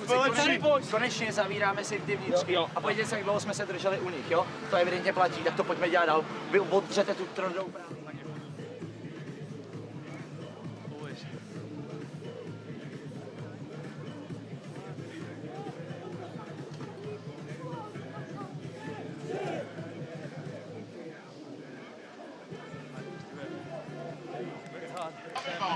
Yeah, so half-time almost over there. As we were listening to the Spanish and Czech team talks there, I think we both admit we didn't have a clue what they were saying, so apologies to the viewers that were listening in. We have no idea, but I'm sure there's a few Czechia people there and a few Spaniards that will know exactly what was going on, so please write in if you know what they were saying. But it's going to be an exciting second half. We're at 7-7. Both teams playing well, up to points, both teams making silly errors. Hopefully we get a nice little 7-against-7 on this second half, rather than these yellow cards that keep happening. Yeah, we've treated the viewers a little too well with Dennis being here involved, understanding all the languages in the world, always being able to translate. Czech get good momentum from the kickoff. It's a nice, quick play. They do manage to recycle, even though the breakdown gets a bit messy. Try to keep the ball alive, gets the ground. There's a penalty to Spain. Good defense. Well done, and now Spain immediately looking to spread it. And there is space out wide for Sevilla. He's brought down. And again, Spain looking to move the ball to 9. I fell for that dummy. I was following and I followed straight with the eyes. Romero Vasco, well done on the dummy. He gets tackled in a good cover though. And Lopez Hernandez now lobs it over the top in a big pass to Campino Mendo. We said a lot about Valverares, the Spanish women's number 7. She had a brilliant game. She was doing really well. Now the men, her male equivalent to number 7, is the same thing. Noah Capenda Mendo, well done. Great pace on the wing and then finishing with the try. Yeah, as you said earlier in that move, there's a lovely little dummy pass there. Luckily, the Czechia team didn't fall for it completely, but it certainly stopped them in their tracks. Held the 2 defenders on either side, set up the ball, and then got it out wide again for, as you say, Canepa Mendo just to almost stroll in. Another number 7 there. No Ronaldo celebration this time, though. No Portuguese opponents as well this time. Let's see what they're going to do now. Jamie Poisrojo with the kickoff. Yeah, so no conversion as well, so that could be a sticking point later on. We'll it's a see nice how the game tap goes. back. And again, we get the tap back. It's regathered then by the other team. So Spain get the tap back, Czech get the ball, but it's messy and it's picked up. And Spain do get the ball eventually, again through Rocarias Mulas. And now 2 sides to attack. They go to the left. It's a nice double hit by Czech. Second attempt, straight off it. And there's a penalty against it. They go quick again. Look at the move. Running it up is Ignacio Moreno Guzman.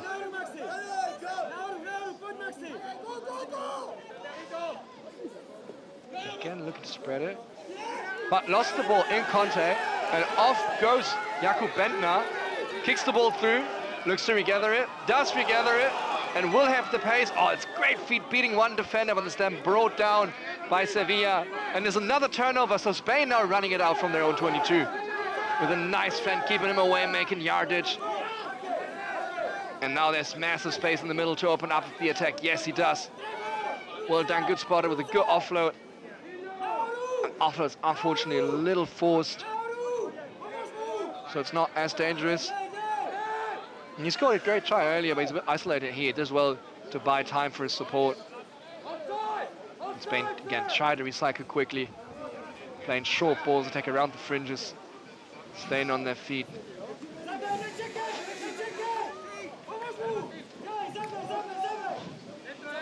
What a passage of play this is, Andy. Yeah, it's non-stop, isn't it? I mean, obviously Spain worked really hard to get back in defense. Czechia had a player down, now they've got another player down. So there should be a space on the park here somewhere for Spain if they can find it. Probably back towards us on the commentary side. It's exactly where they go. But they're just a bit slow to the breakdown. This could be a Czechia ball. The referee deemed he hasn't picked it up. But yeah, this is non-stop. It's over 2 minutes, I think the ball's been in play. Ball and play time is so long here. This is an unusual long passage of play.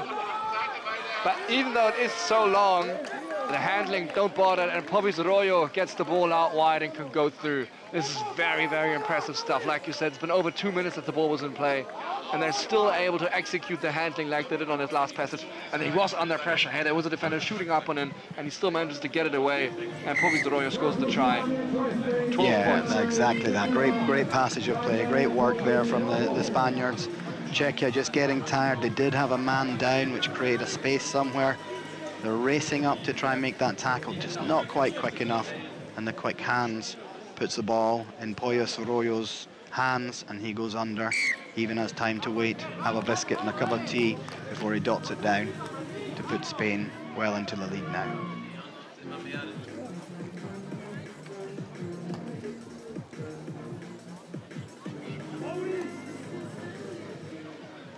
In Spain, the conversion's good as well. It's 19 points to 7. And Spain kick off. It's not going 10. So Czech get a free kick, which is good for them. They'll be looking for a set piece to attack from here, as they really need points now. It's only 2 minutes to go, and they're down by 2 tries. But Spain will the penalty here. Also go quick, which is very smart, as the Czech players have not retreated yet. But they do really well to recover and then force the knock on. So even though I think the quick tap was a smart choice here, he just gets the ball management wrong in contact, loses the ball forward. So it's another Czech scrum with 1.5 minutes to go. Yeah, it's going to be a tough ask for Czechia to come back with 2 scores to win this game, but a score on the board here will help them. Their group, you know, there's a lot to play for in there. So the more scores they can get, the better it'll look for them as they go into the games tomorrow. However, just giving the ball away with a silly error, not what you want to do to the Spanish team.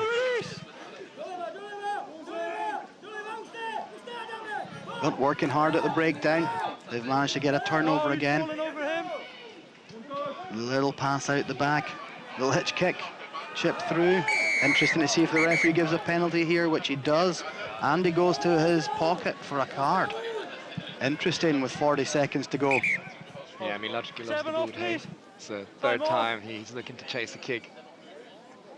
And this time he gets tackled off the ball, so again, it seems to be a good choice.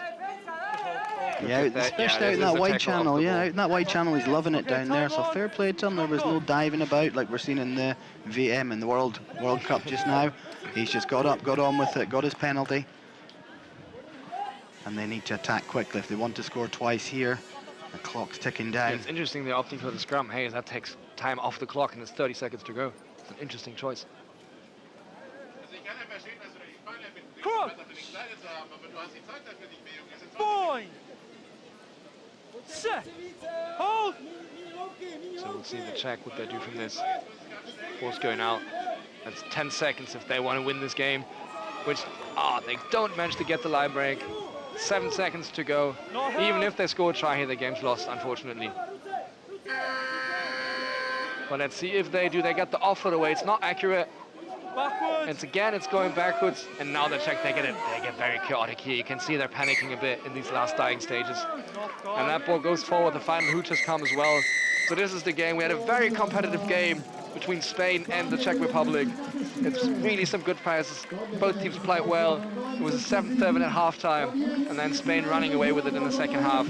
Just some great moments. Very deserved victory. Good performance by Czech as well. 19 points to 7. Yeah, it was great, especially when we saw that ball in play for over 2 minutes.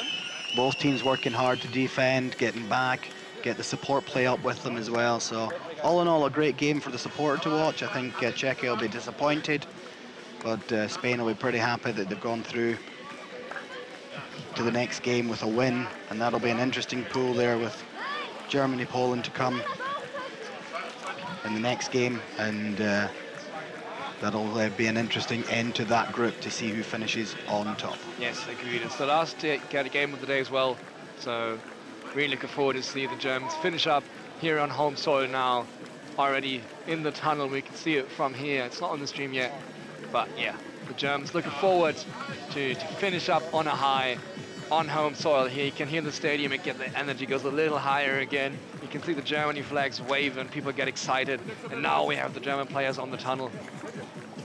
Let's see what they'll bring here. It's Germany against Poland. Germany with a really, really dominant performance, beating everything out of the Czech Republic in their first game. interesting to see what will happen here.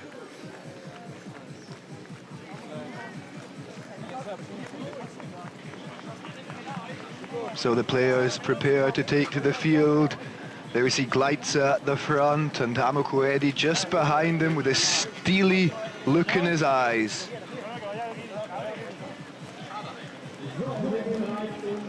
And go.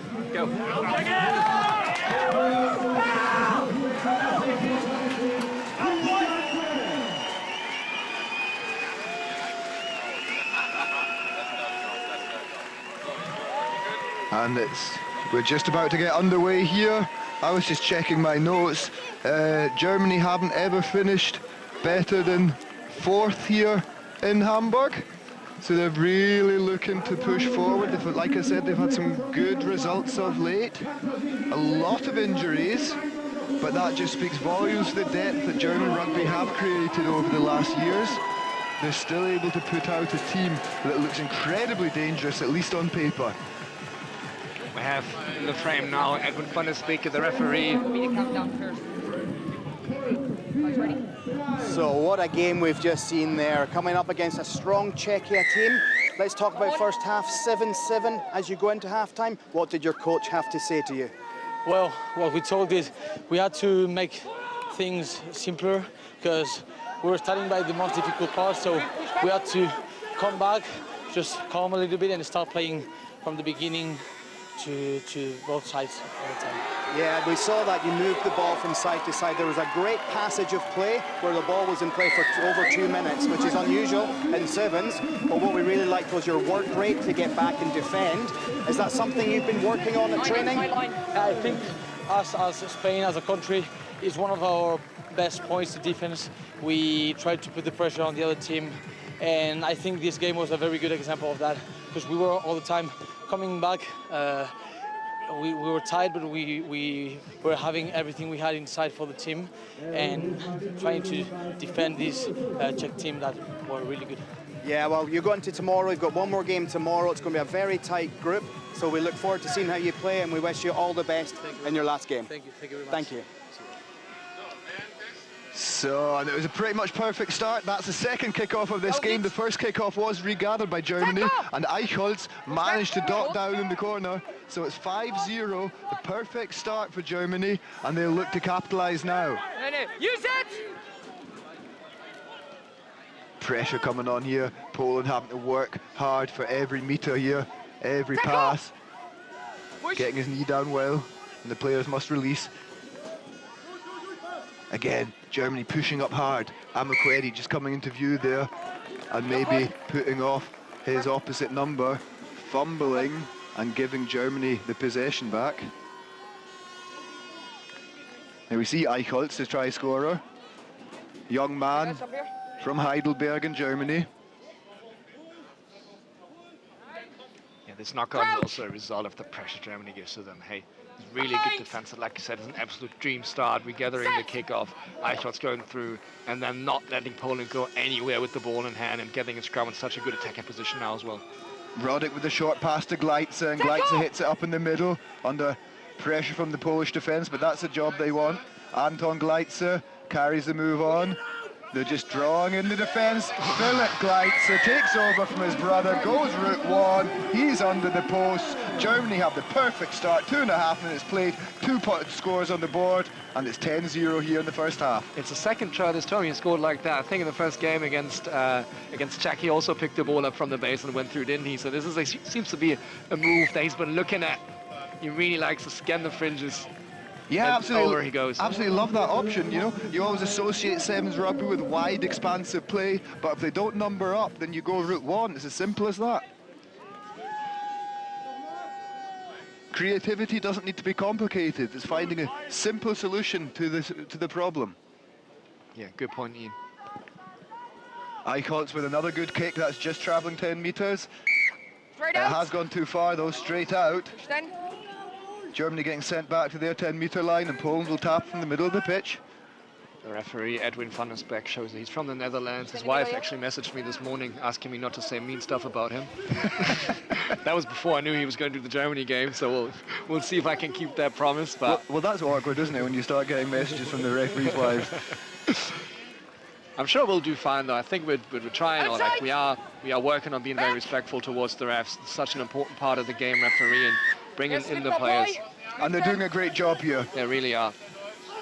Poland building the attack. They've made real progress, almost up to the German 22 now. Great patience attack, but I think they've turned it over here, and they have. Germany coming up with the ball with Eichholz on the inside to Gleitze, Anton Gleitze. He's stretching his legs. And he will make it all the way, just like first try. It's under the posts. Mate. I'm sorry, that was Philip Gleitze, not Anton. It's these two. Hey, Eichholz and Gleitze, they have such a good game already. What did we play? Like 4 minutes? Not even, right? And those two already with three big impact actions. This is exactly what you want. Looking for work and then creating something. And again, it's so simple. It's just a simple switch, and he's going through. Like you said, creativity doesn't need to be complex. Beautiful stuff from Germany, capitalizing on the early pressure. They're up to 19 points to 0. Almost 5 minutes in the clock after that conversion, and Eichholz will look to repeat those kicks, putting it up. Not as competable this time, but doesn't matter. Poland having to play from deep. The German defence is held strong up to now. Down the left come Poland. Amukwedi gets in a good position over that ball and forces a turnover. He's rewarded by the referee. And they just slow it down a second. I reckon they'll take the scrum here. Looks to be what's been called. And Poland will be bitterly disappointed, getting isolated too easily there, didn't they? Yeah, and it's again Eichholz with that great shot tackle that brings the position for Amukwedi to make that turnover. It's a good combination by the two of them. And Eichholz, I really like the performance of Eichholz so far. He's a young man with a great future. If he manages to stay fit and keeps progressing at the rate he's progressing, he's got the world at his feet.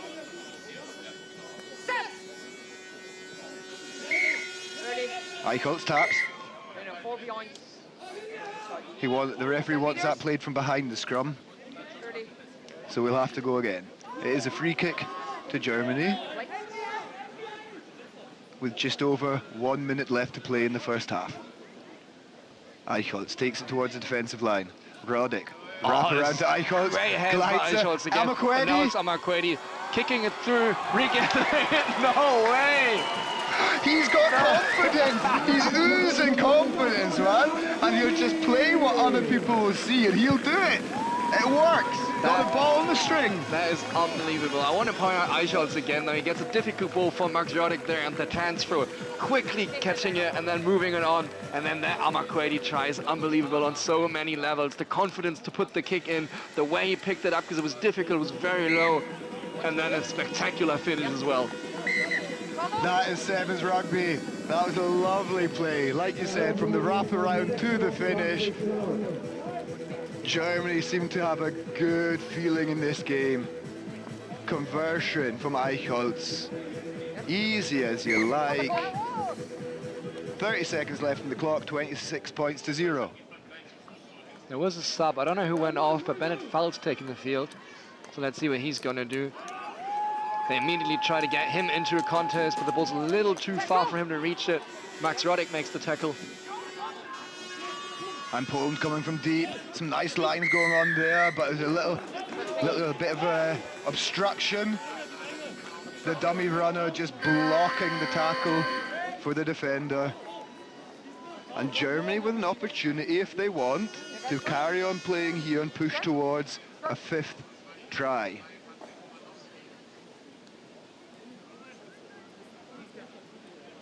Germany again taking the scrum.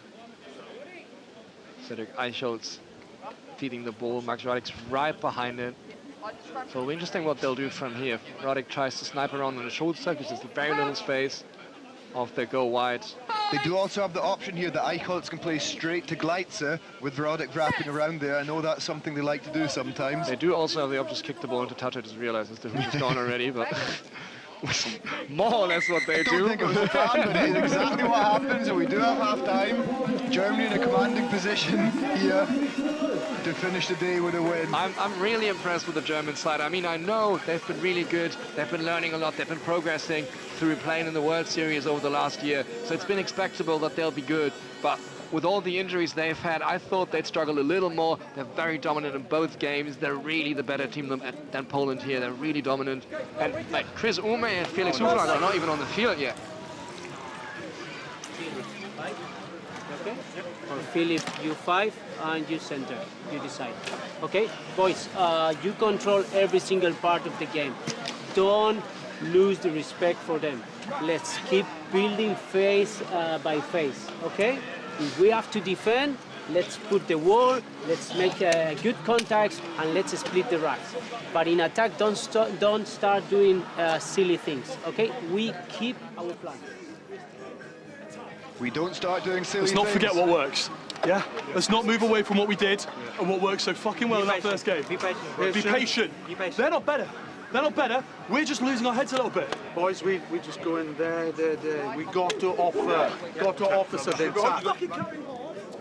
So clear statements from both teams. One camp a little bit happier than the other, but they're both looking to up the ante in the second half. There we see Amako Eddie going head over heels for that try. It's very contradicting views here. The one team saying we're better on every part, the other team saying they're not better. Interesting how you feel and how you talk to your team about it. Interesting Poland talk English in this one. Hey, I thought they spoke Polish in the first game, didn't they? Very much depends on who's talking, doesn't it? I assume that was Marco Hayes, I'm not sure though.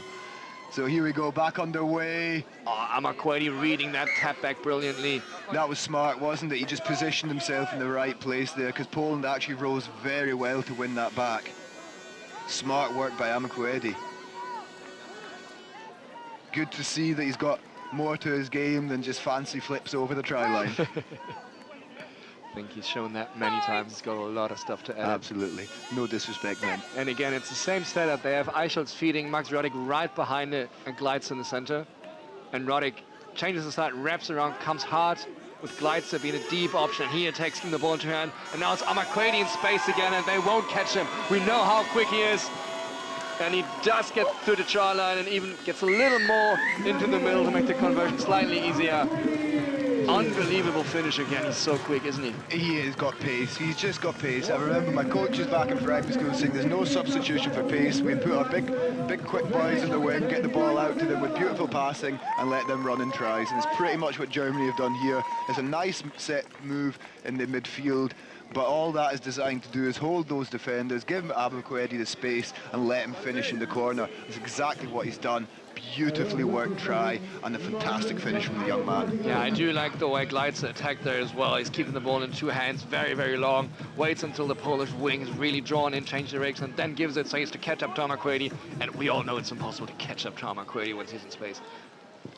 Not many people do it, do they? So here we go, a long high kick this time from Germany, just pinning Poland back.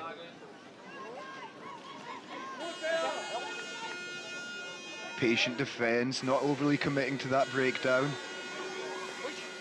No, leave it 10. Now Poland looking to boot it, but Eichholz has read it, and he's going to win the race to the ball. Yes, he is. Yeah, the sweeper is in place for exactly that reason. No, Eichholz playing his role very well. Amakwedi comes flying in that breakdown, cleaning it, well done.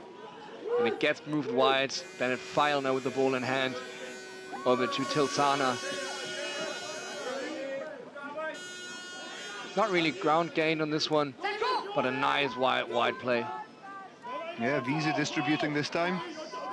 A little bit of inaccuracy there, but they won't be too perturbed by that, as they do find space with Eichholz on the right-hand side, getting it away to Amakwedi on the wing. Lovely offload, jogging it in this time. He doesn't even need to go into third gear. He's got the try, that's his hat-trick. And how many more sprints does he have left in the tank? I suspect we'll be seeing him getting changed, a bit of load management from the coaching team. Bennett Fowler going off, Chris Ume comes on as well, so I think they might have him off as well, as he looks quite tired, but deservingly so. He had a brilliant performance. Look at Eichholz, he just accelerates into space, ball in two hands, gives the opposite number the eyes, offloads to Amakwedi. And you said at the start of the game, Gleitzer and Eichholz are very influential. They're bossing this game, aren't they? They've written the script already. The other guys are just running it. Amakwedi still on the field. They haven't subbed him off. So I'm sure he's another run in him. But with Amakreidi still in the field, Felix Hufnagel has taken the field. So we're really excited to see what he's going to do in this match. He had a brilliant performance against Czech. He's one of my favorite players of this German team. So I'm looking forward to see him now for playing the last 3 minutes of this game. Yeah, totally. You spoke about his mentality before, and he's one of the most cool guys, and I think that's led to him just being one of the most consistent as well. He's got a brilliant all-round skill set. Big fan of Hoofy. And what a great boot he has as well, because he's a dog. He works hard, and he's a physical boy, but he's got a fine touch on that foot as well.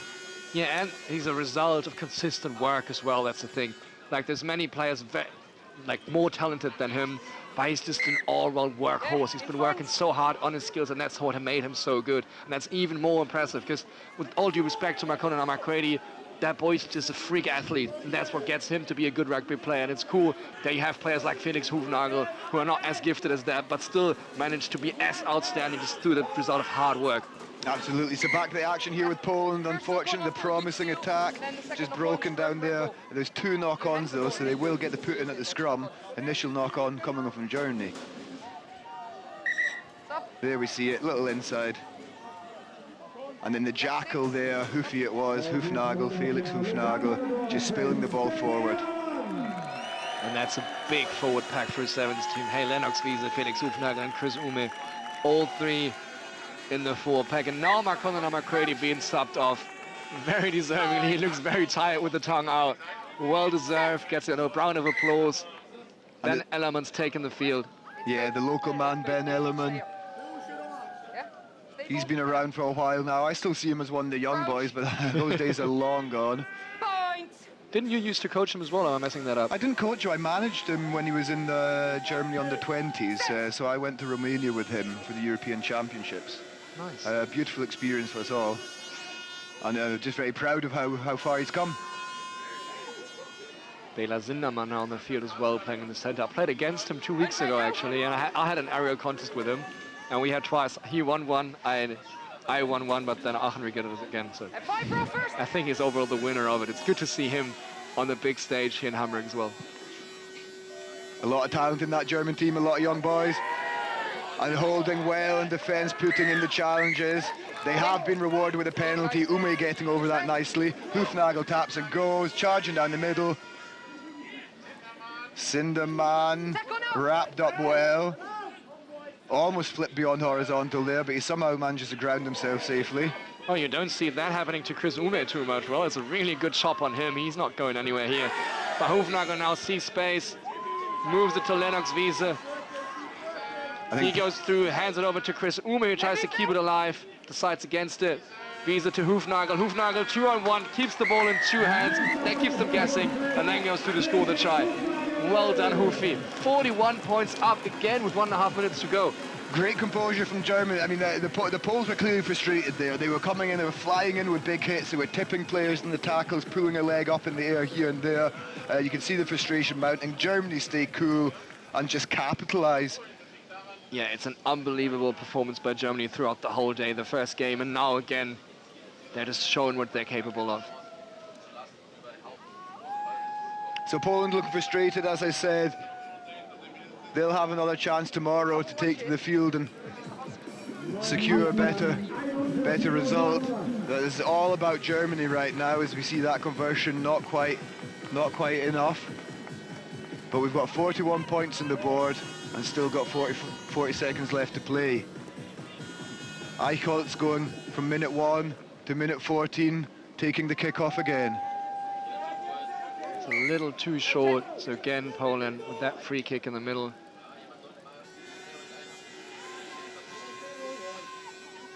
Good shot by Ben Ellerman. Yeah, and again Germany just looking very calm in defence, aren't they? They're just ushering the Poles into space and taking the challenge on their own terms. Ben Ellerman again. But Poland going through the phases quite nicely here. That was a slack pass. And the knock-on, what a shame, just as I said it, commentators curse. I did think they were going through the phases better than they had done previously in the game. But that is full time, Robbie. Germany, they'll be delighted the way they've dealt with game 1, won't they? Yeah, it is. The whole game, day one's done, Ian. Our job for today is done. And mate, what a day to be German. They can be so happy. They said they're going for number one. They want to win this tournament, which is a very ambitious goal considering it's a really good field of players. But this is a statement day one, and they're absolutely in a good position to say this, to claim this. We'll see how they're going to do it. It's really, really been impressive. Absolutely. And tough times for the German public with the football team crashing out of the World Cup. At least we've got something to cheer for here. Man, like I said, Cedric Eichholz, he was outstanding. The Gleitzer brothers were outstanding. Amakwadi scoring a hat-trick. Hufnagel coming off the bench. It was just an all-round unbelievable performance. Fantastic game of rugby from Germany, controlled, and they've got the job done. I'm just going to have a quick look at how the day might progress. That was the last game. We will have the remaining pool games from all teams tomorrow, and then it'll go straight into quarter-finals of the cup competition as well as the set.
Es gibt noch 2 Futsachen, die gerade abgegeben wurden am Merchandise-Stand. Eine Brille. Outstanding performances by Germany.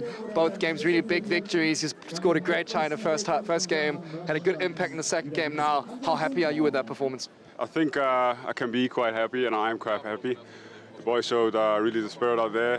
The boys showed that we're here with the Wolfpack now, and I think it speaks volumes that we didn't receive a score, so I think we can count on that performance for tomorrow. Yeah, 100%. No scores against you and a big scoreline in both games. It's really, really impressive. Did you expect to be that dominant?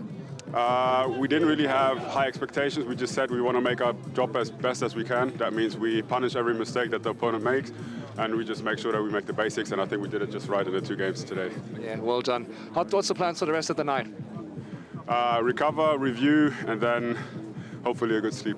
Nice. Best of luck for tomorrow. Looking forward to see more of you. Take care.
The meter is good.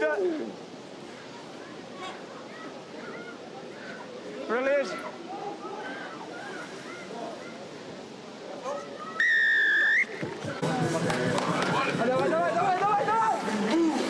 Hands on the go.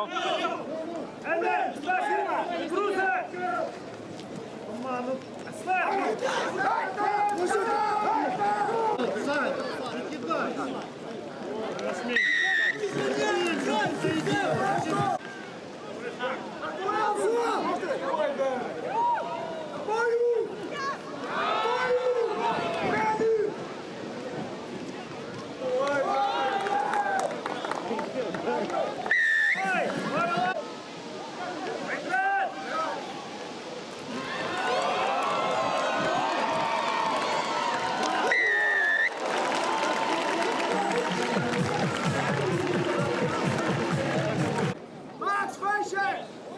Agora! Isso, vai! Vai! Caramba, sozinho! Sozinho!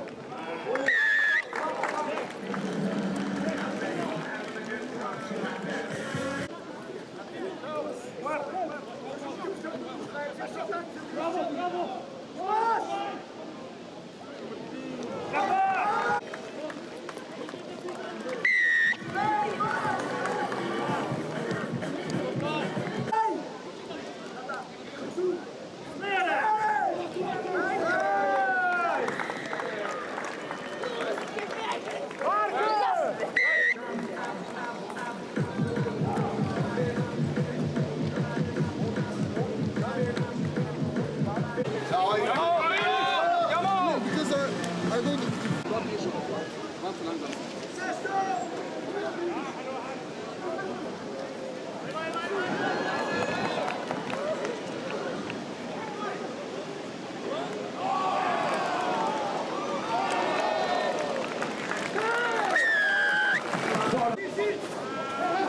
On the line, on the line.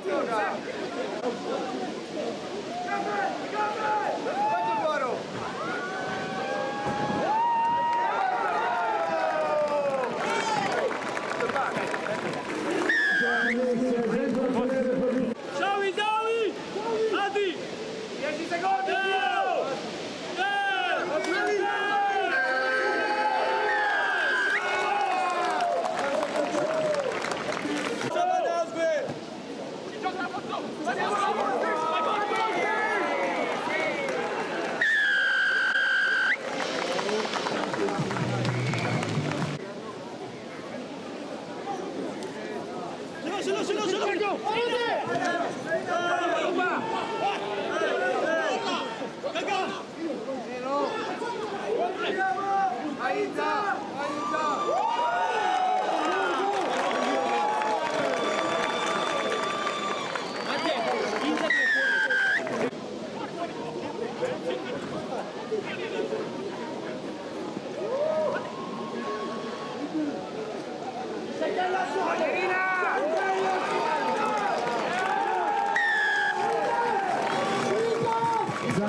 Right, tackle, seatbelt number 10, he slid up.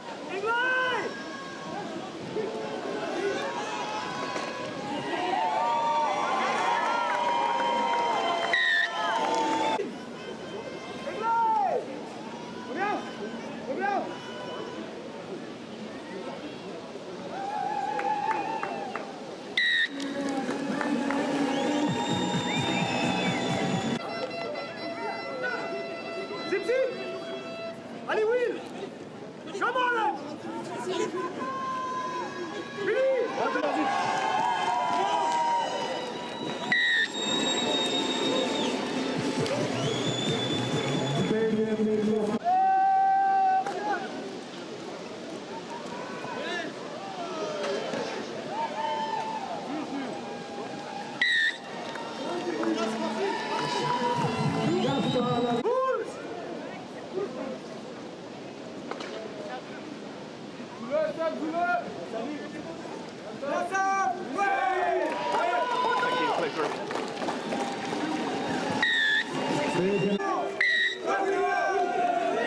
Back 10, back 10. Yeah, they're back 10.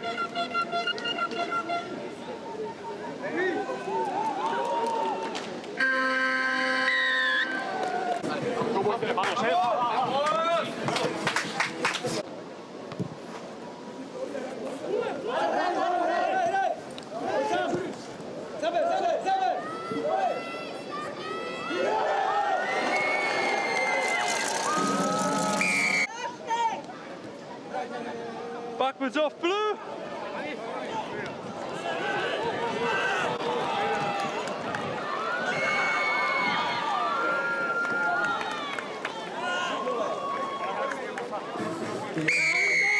Eski! Pojď!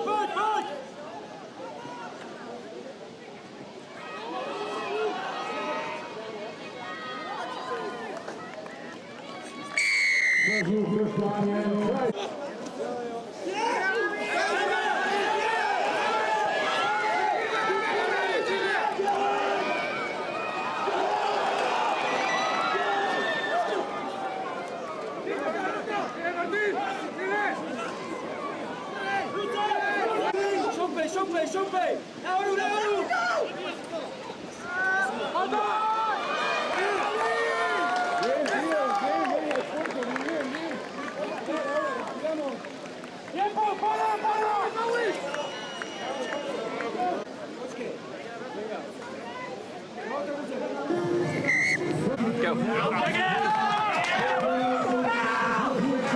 So we had to come back, just calm a little bit and start playing from the beginning to both sides all the time. Yeah, we saw that you moved the ball from side to side to side. There was a great passage of play where the ball was in play for over 2 minutes, which is unusual in sevens, but what we really...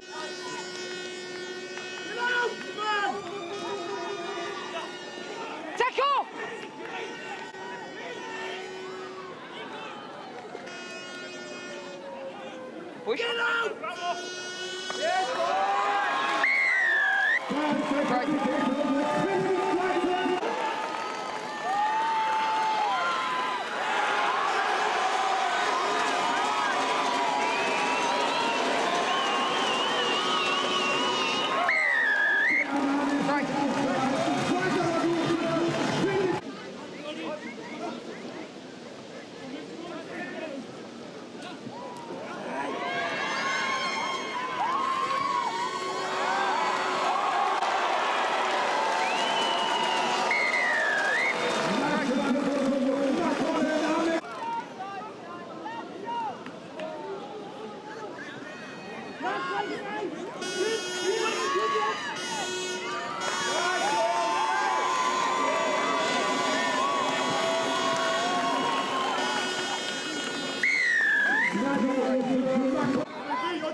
Move there!